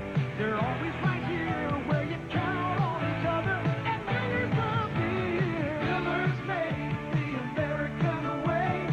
Born and brewed in the USA. Miller contains no additives or preservatives. Purity you can see, quality you can taste. Miller's made the American way. We made some changes that I know you are going to love. Marty, I'll love it when I see it on paper. Why wait for overnight delivery to make a business decision? This won't fly, Marty, but my client will. Fax what you need in seconds over AT&T long distance. You gotta do more. It's the most efficient way to send hard copy or pictures most anywhere. Frank, now you're talking business. You two are now one super agency. For all the facts, call AT&T. The right choice. This is Bernie Smilovitz. We're outside Sparky's office to get the lowdown on the big game. Hey, Sparky, best of luck to you. Luck, Bernie. No luck. Salt, maybe a couple knocks on wood. Luck? No, there's not such a thing. It's the Tigers and the Blue Jays, Tuesday night at 7:30 here on Channel 4. Captain Black, America's #1 pipe tobacco, for many reasons. Get all the latest on what's happening on and off the playing field Sunday night at 11. The paid attendance today, 50,116. The Yankees going over the 2 million mark and over the 100 million mark in the history of the Yankees franchise. Only the Dodgers, the other baseball franchise, to have drawn over 100 million at home.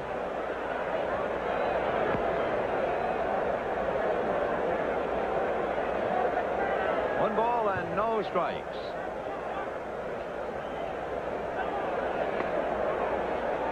This telecast presented by authority of Major League Baseball may not be reproduced or retransmitted in any form without the express written consent of Major League Baseball.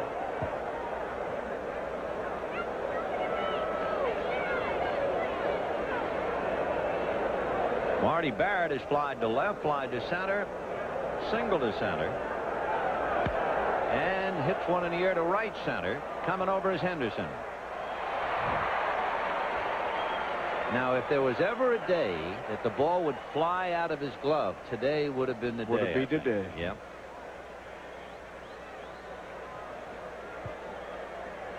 Here's the schedule for the Red Sox. Home games, 14 of the 21. Toronto, 10 of their last 13 are on the road at Detroit, Boston, and New York.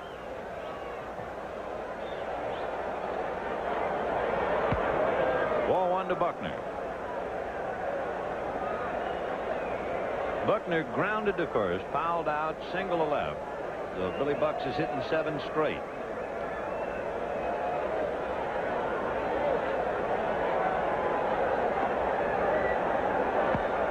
If Buckner was ever going to tear first base out of the ground again and do it in the American League, it would have been recently in a series with Cleveland.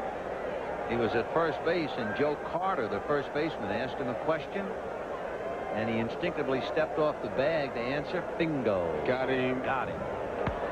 Ground ball to Randolph. Juggles. Gets him.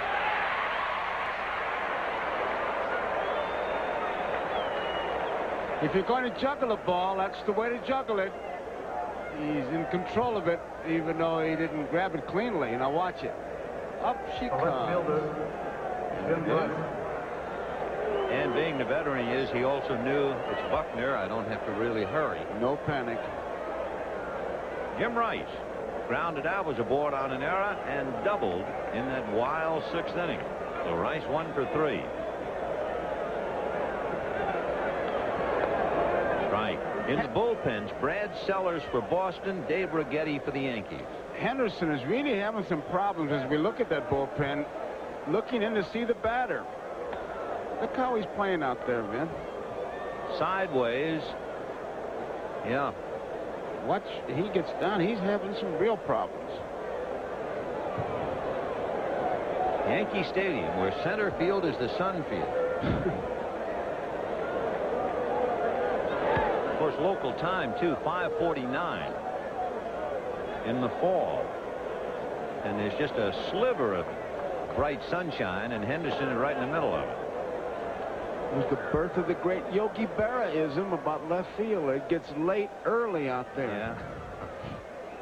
3-1. Ball 4.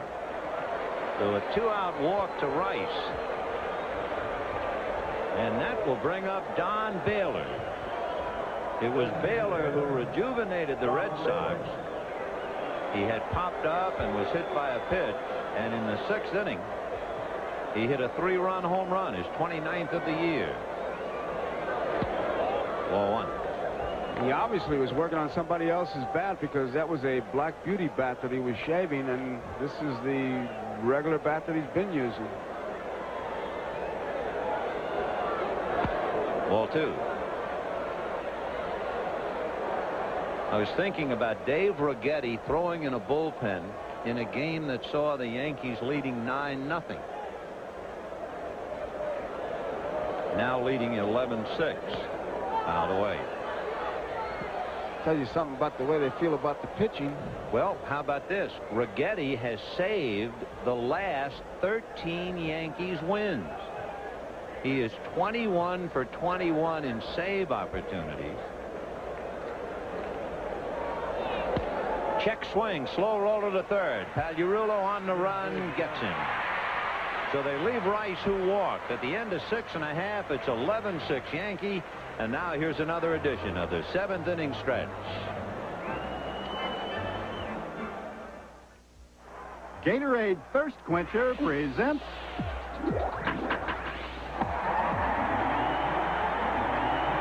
the 7th inning stretch. Gatorade is thirst aid for that deep down body thirst. This fine athlete once played college football and stood out as a kicker. Today, his legs set baseball records. Identify this running Redbird.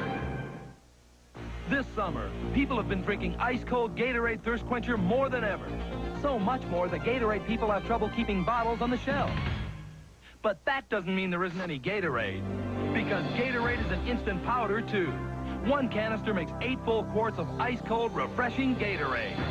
And it also comes in 12-ounce cans. So if you can't find a bottle, Gatorade is thirsty.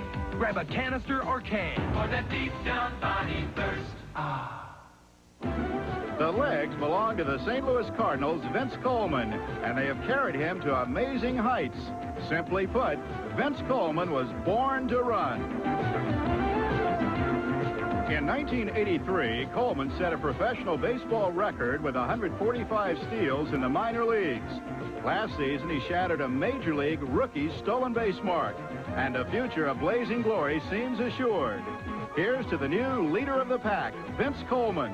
A big reason the Cardinals are the defending champions of the National League. Well, the lights are on at Yankee Stadium in one of the wildest games we've done in a while. And it would appear now that outside of Ricky Henderson, the center fielder, everybody else sees pretty well.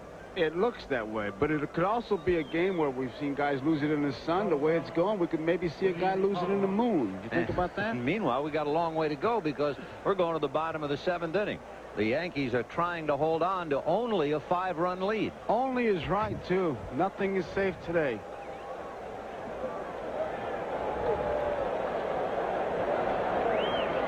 Wayne Tollison fouled away. Single to center, single to right again. He's 3 for 3 with a couple RBIs. I remember the last time we came in here, Don Zimmer, who's coaching at third, said Tollison is playing so great. He's really doing the job as we look at Zim. And he said, but he'll not get any publicity because we're not in a pennant race. And then, of course, he's not one of those guys that does the spectacular things, but day in and day out, he's really doing the job. Wayne Tollison followed by Ricky Henderson and Don Mattingly. 1 ball and 1 strike. What a crowd and what a show.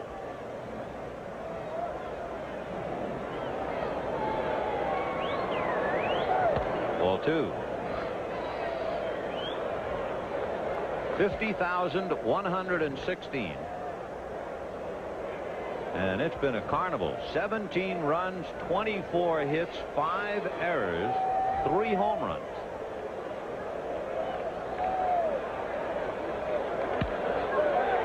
And Tollison goes 4 for 4. And he's hitting 9th. Tell you, he's hit the ball hard. I think the one time he blooped one in there, the first time up. And then he smacked the ball pretty hard every other time. 4 for 4.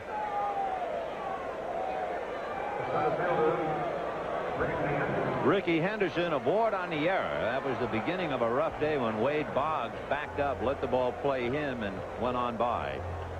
Then Ricky singled in the 2nd, grounded to short in the 4th, and struck out in the 5th. He's 1 for 4.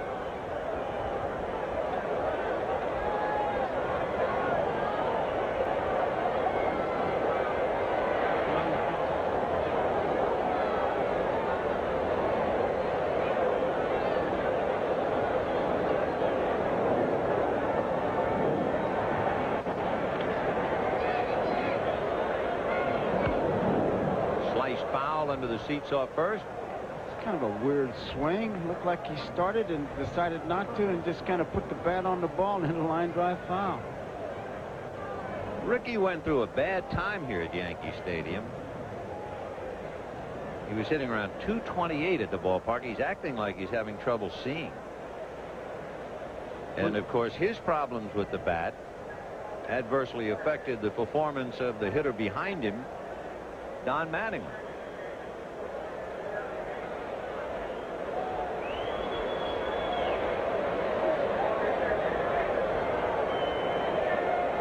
Ricky's eye problem might have been from the previous inning. Remember, staring into that setting sun.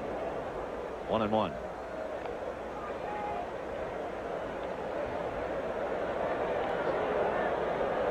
Incredible leadoff man. Incredible player.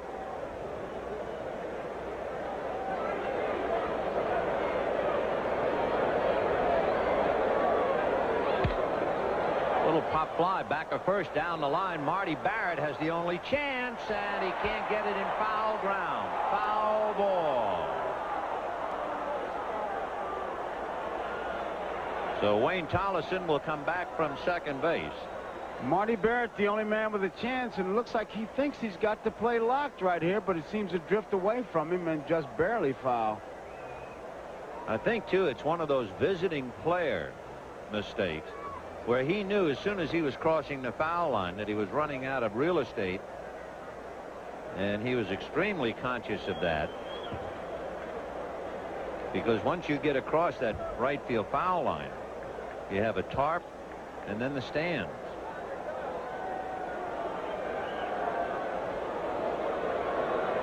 Henderson broke his bat on that ball. He hit it off the end of the bat, and he went back to get a new one.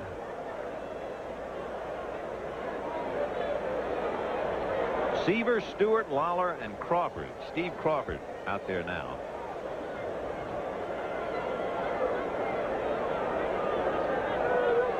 It's 11-6 Yankees, bottom of the seventh. That's lifted to right field, and Dwight Evans is there. One out. Looking over at first base at Wayne Tollison. Last night, his last 3 plate appearances, he had a base hit, then he was hit by a pitch, and then another base hit. So he has 6 consecutive hits. Don Mattingly grounded to first, hit into a force play, single to left, and struck out. He's 1 for 4, and he's hit in 13 straight. Wade Boggs is 2 for 3 today.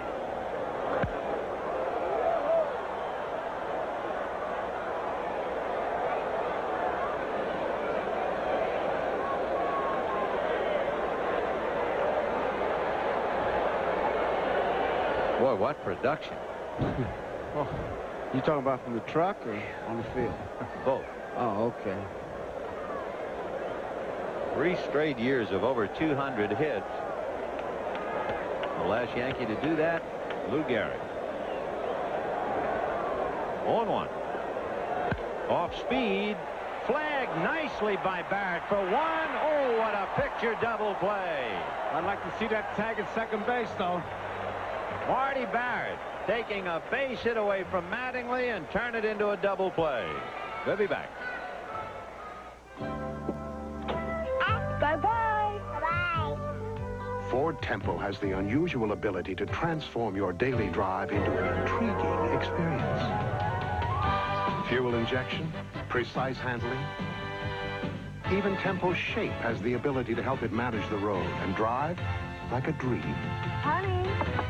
Honey, you're going to be late for work. Now, get 2.9 financing or up to $600 cash back direct from Ford. I just turned around for half a second, and boom, the whole thing went up. Hottest day in the summer, and we end up loading that sucker twice. Oh, yeah. Hey, you remember looking old man Donovan's face? After that, I never thought he'd bring out that keg like that. That was good draft. Oh, I remember that beer. When you drink a new Miller Genuine Draft, it'll remind you of the best beer you ever had, because it is Genuine Draft. Cold filtered for real draft smoothness. Miller Genuine Draft. It's beer at its best. How come Donovan never asked us back? Is this Howard Johnson? Yes, sir. There's been a lot of changes. You might say we're turning the place upside down. You know, a lot is changing at Howard Johnson. New rooms, new furnishings, and new attention to service. It's different. I like it. 1 second. I'm just straightening up. No matter how you look at it, This is Howard Johnson. we're turning Howard Johnson upside down. Connie, Mom said we could charge Dad's birthday present with our Ace credit card, so long as it's under $5. Well, the Ace Circular has our September best finds. After a $2 rebate, this paint roller and tray set is 44 cents. Great, but Mom does the painting. Or 30 Ace lawn and leaf bags for just $2.66. But Mom does the artwork. Well, how about this firefighter kitchen fire extinguisher? It's only $3.44 after rebate. Great! Dad tries to cook. Ace is the place with the helpful hardware. There's that play. Now watch Mr. Owens in the neighborhood. Well, There he is, yes. Close enough to get him, though. That was a good play by Marty Barrett. Fine play. In the 8th inning, 11-6 Yankees, Dwight Evans. Followed by Tony Armas and then Rich Gedman.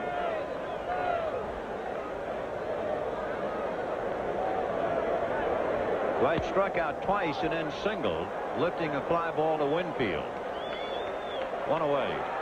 We have a moment, and amidst all the fun and games, our NBC Sports crew would like to send our best wishes to Camille McEwen, the wife of Eddie McEwen, our audio engineer. God bless Camille, and get well soon.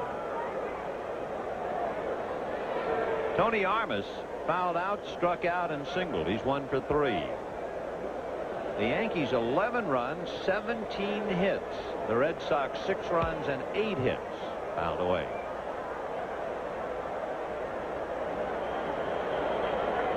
Outside of a couple of spotlights out in center field, spotlights of sunshine, it looks like Jimmy Durante saying goodbye. Why, the field is in shade. Fouled away. Remember how Durante would walk up in the spotlight and he would say, "Good night, Mrs. Calabash." Mrs. Calabash. Well, there are those little spotlights, and that's it. Wherever you are.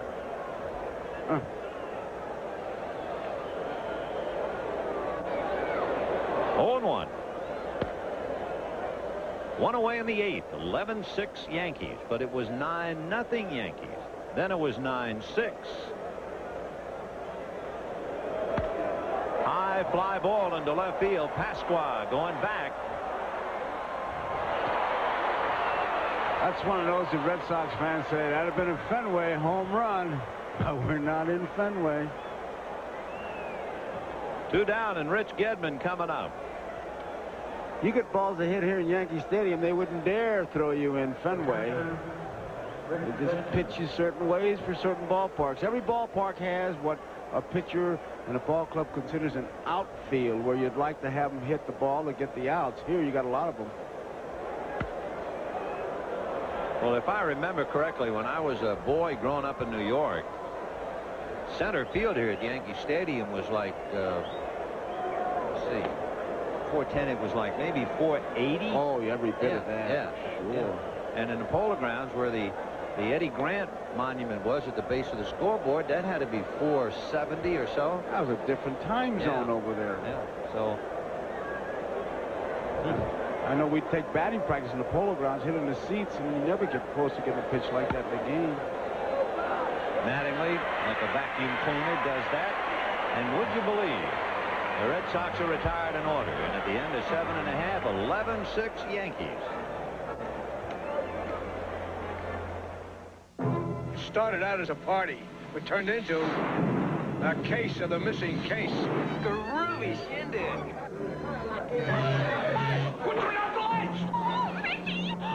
It's okay, doll. Oh, it's not. There's a case of Miller Lite missing. Who took it? Somebody in this room.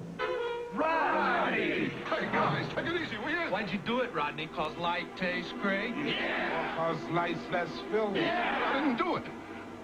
Well, I'm not even Rodney. You! I thought it was a costume party. Great mask, huh? But if he didn't do it, who did? You'll never figure out who took that case. Oh, Mickey, you did. Not exactly. Hiya, doll. Gotcha. Well, I'm glad we didn't go dancing. It's no mystery that there's only one light beer, Miller Lite. There are lots of furnaces you can choose for your home. But for the most efficient energy, forget all but the gas furnaces. And to cut energy costs further, consider only the high-efficiency gas furnaces. Of those, only one has advanced pulse technology. The Lennox Pulse Furnace. It will make your heating more efficient. Take it from Dave Lennox. You can save a lot of gas with a Pulse. Attaboy, Dave. Gas, America's best energy value. There's a dynamic new shape on the American road. A vehicle so aerodynamic. That it's right for this age. Ford Aerostar. Aerostar. You can move it in. It's garageable. Tune it in. Rear stereo jacks. Pour it on. New V6 power. Haul it off. Tows up to 4,900 pounds. Load it down. The seats come out. Live it up. Looks great everywhere. Yes, Aerostar has what it takes to do it all. Aerostar, Aerostar. Couple of scores to duck in. Cincinnati and Big Tom Browning, the left-hander, blanked the Dodgers and Bob Welch 3-0. And Dale Murphy is indeed alive and well. He hit his 28th home run against the Giants, and Atlanta leading 4-0 in the 6th inning. Some finals: Detroit, Cleveland, and Texas. Big winners, and the Texas-Minnesota game is an eye-popper. They hit 7 home runs against Minnesota, 5 against Bert Blyleven, who has now served up 44 home runs, an American League record.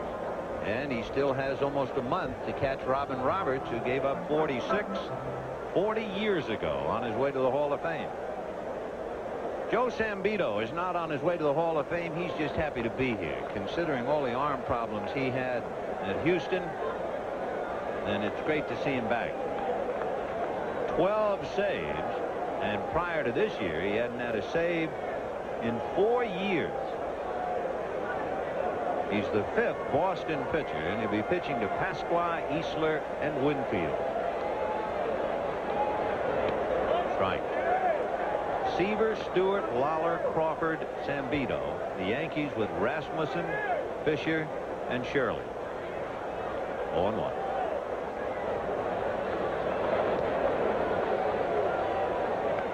In case you weren't with us, the Yankees led 2-0, 3-0, 4-0, 9-0, and then 9-6. Then 11-6, and that's where we stand here in the 8th inning. Right. 1-2. Meanwhile, just down the road, about 90 miles from here, the New York Mets getting ready to try and clinch their division against the Phillies. Champagne is there. They had it ready last night. Check swing, no swing, says Wilkie at third, and the count 2 balls, 2 strikes. That's really clinching it early, you know what? Ironically, the pitcher for the Mets trying to clinch is the former Red Sox left-hander Bob Ojeda. A little note of irony there. 2-2.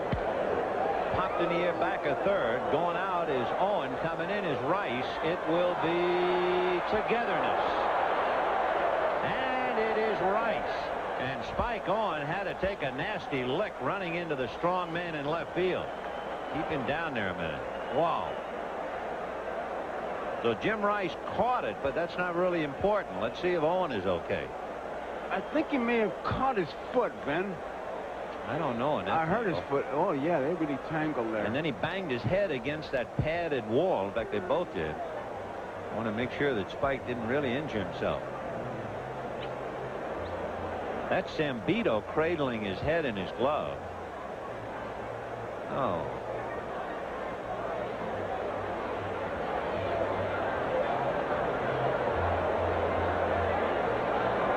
They're going to check him literally from head to toe before they let him stand up. I hope it just means he had his wind knocked out. I hope.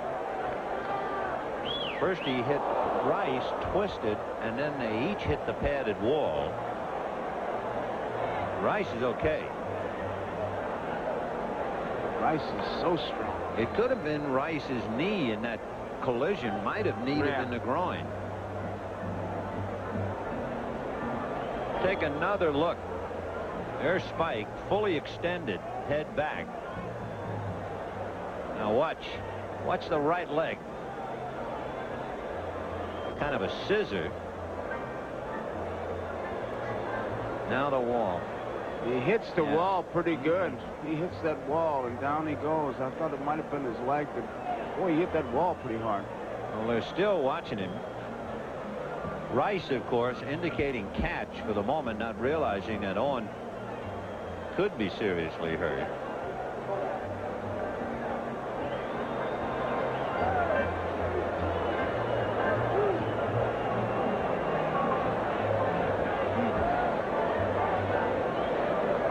The Red Sox gathered around him along with another line of Red Sox players standing anxiously at the distance.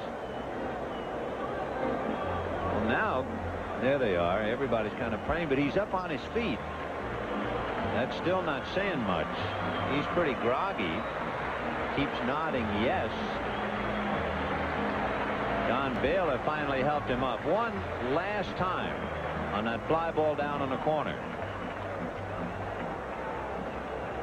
And with 50,000, no one there to help, no one to holler, to direct, and the scissor by Rice, and there is where the possible concussion for the moment.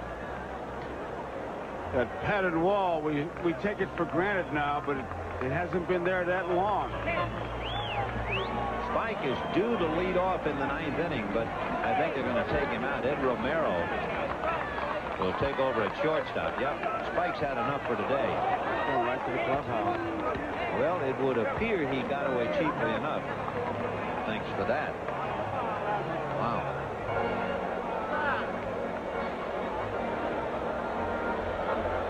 Is this full moon time? I mean, it's been a strange day.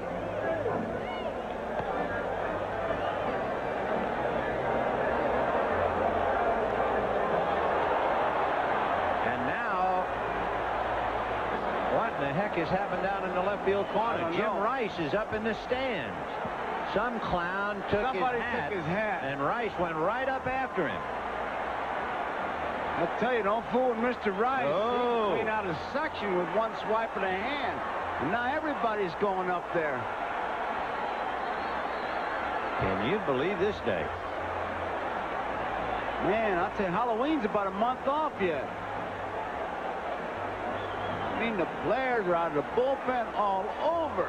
Well, last one, there's another scuffle. There's John McNamara right out there in the middle of it. Umpires are there. Everybody's there. Last time I saw players in the stands in San Francisco, Reggie Smith and Davey Lopes were up in the seats. But we got 7 or 8 men up there, including the manager.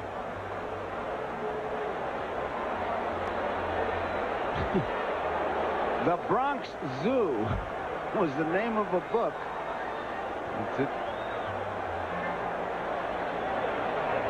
See what we have now. We'll crank it back, and you can just watch Rice. Now watch, see Rice. Look at that hat. See the hat? Look at him reaching for it.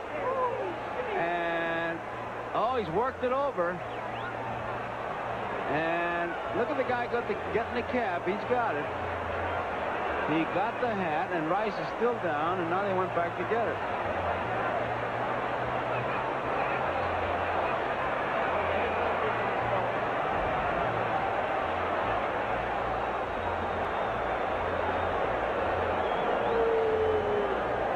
Lachelle Tarver, number 55, I don't know if he even realizes it. He's holding a bat in his hand. See him?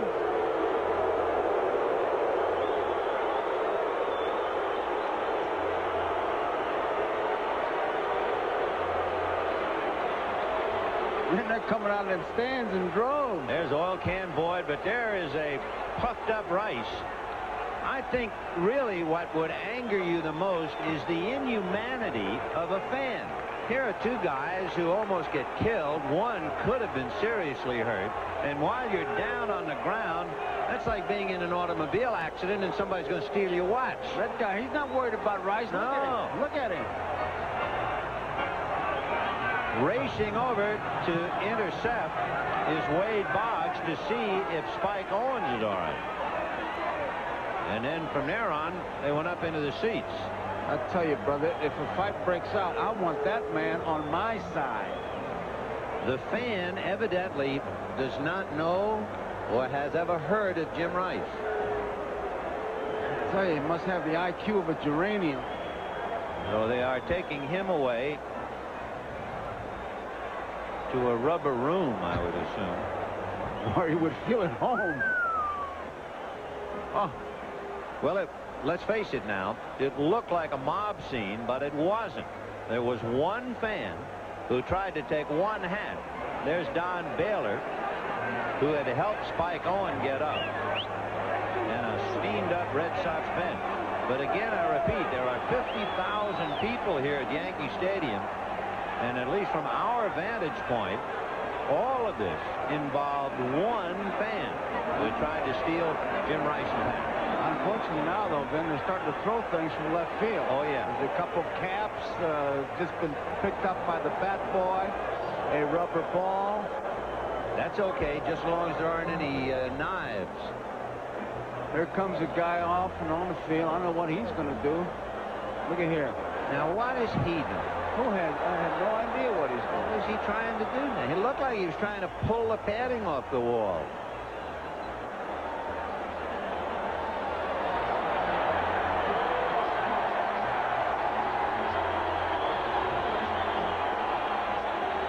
It's starting to boil over. Yeah.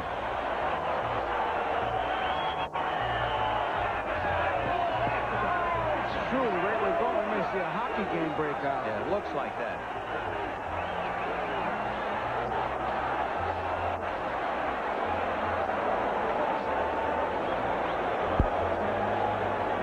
The Red Sox have made two changes in all of this, naturally, with Spike Owen shaken up. Ed Romero is now the shortstop. Dave Henderson is in center field for Tony Armas. You see Baylor looking out to left field, telling Rice to just settle down, because he is really steaming out there. Baylor and Riniak, the coach. I don't think he's ready for the good housekeeping seal. No. He hit a fly ball to left, he'll take a bite out of it.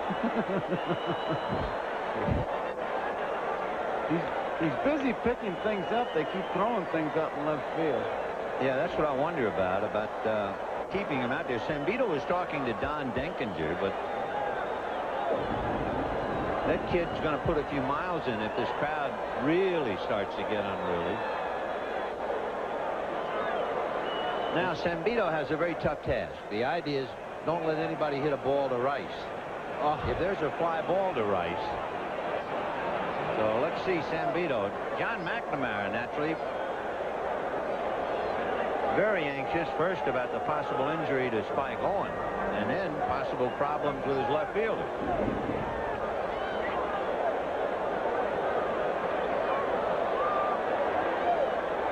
Well, the firm of Henderson and Henderson now patrol center field. Foul back. Dave playing center field for the Red Sox. Ricky for the Yankees. And wouldn't you know, after all this mess, one out and the hitman is at the plate.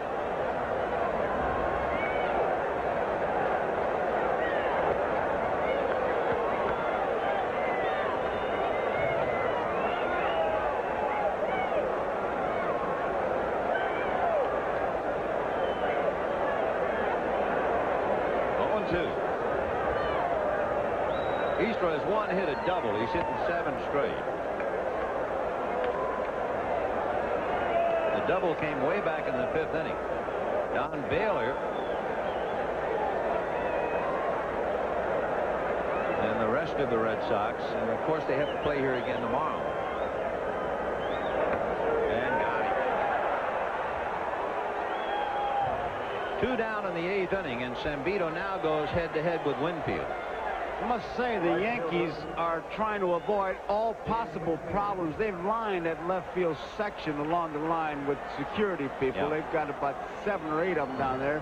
If you've got bad breath, you may be in trouble down there. Look out. There they are. They're going to try to avoid any possible problems. And that's all you can really do. Yeah.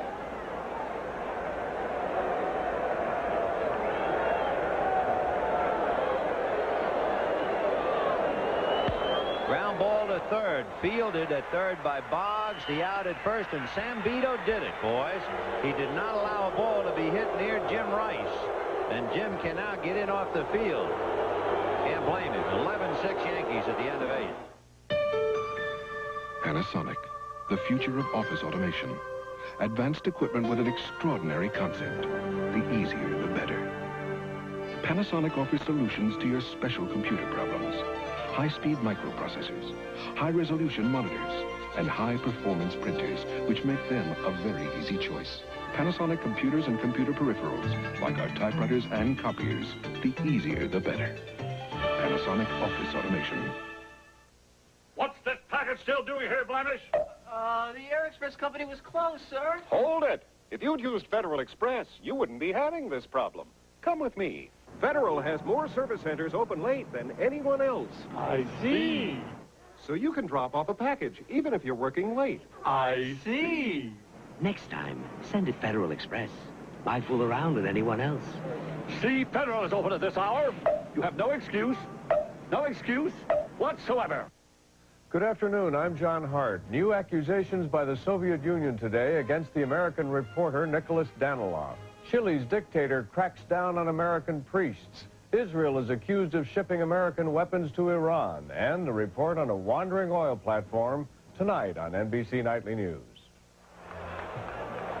Well, after this scrimmage without pads today, a reminder tomorrow, starting 1 p.m. Eastern Daylight Time, NFL football. And what a menu. San Diego and the Giants, Raiders, Washington, Buffalo, Cincinnati, Cleveland, and Houston. It all begins with the NFL 86 at 12:30. And then at 4 p.m., Indianapolis and Miami, Kansas City or Seattle. We're going to the ninth. 11-6 Yankees. The game of the week has been brought to you by Ford and your local Ford dealer. Have you driven a Ford lately? By Howard Johnson Hotels and Lodges. And by Miller Lite. For great taste, there's only one light beer.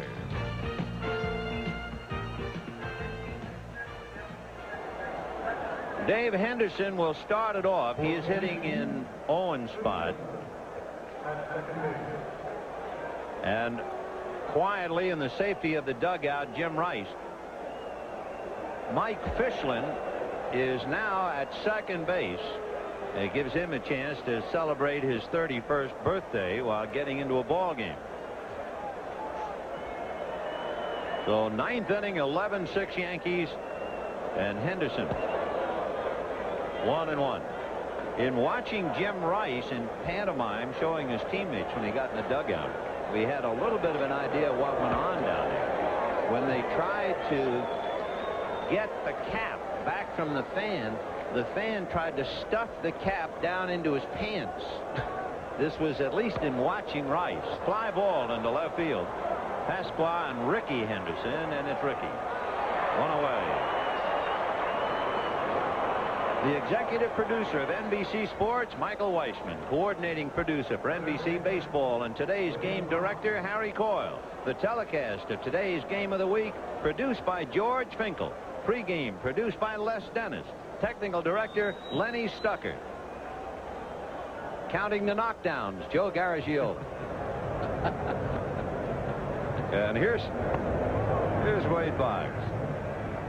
Boggs is grounded to short, single to right, single to center, grounded to second. So he's 2 for 4. Time. Debris in left field. A little light football.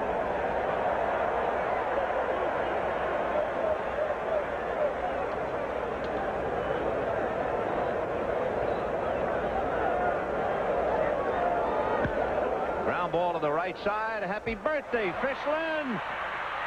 Got him. Oh, you couldn't kick that on your birthday. I tell you, Mattingly made a good play at first base, and Fischlin, give him credit for hanging right in there. Judas Priest, Mike, not today. He just boots that ball. He had it, and unlike the ball that came up to Randolph, he has to stay with it. And look at this play by Mattingly. He stayed right with it. 2 down, and Marty Barrett coming up. Barrett, 3 fly balls and a single. So he's hitting 11 straight, and a base hit to right for his second hit.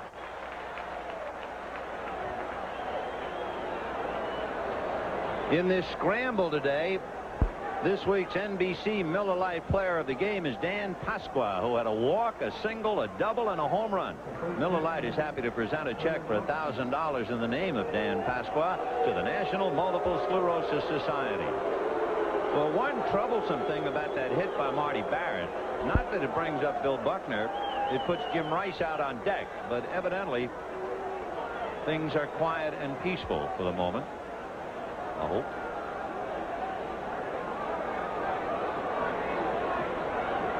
We've had 17 runs, 26 hits, 5 errors, and a team in the stands. Foul ball.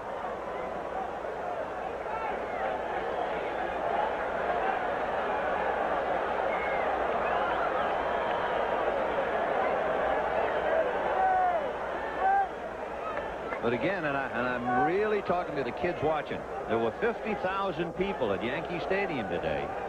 The incident was caused by only one fan, and that's it. High chopper, Fishland. Happy birthday. No runs, 1 hit, a man left at the end of 8 1/2. It is finally history. The Yankees 11 runs, 17 hits, 2 errors. The Red Sox 6 runs, 9 hits, 3 errors. Rasmussen and Seaver involved in the decision. Nightly news coming up, except on the West Coast and most mountain stations where it'll be seen at its regular time. We'll follow the Red Sox to Toronto next week. Hope you'll join us. Till then, for Joe Garagiola, this is Vin Scully wishing you a very pleasant good evening from Yankee Stadium in New York. A promotional fee has been paid to NBC by United.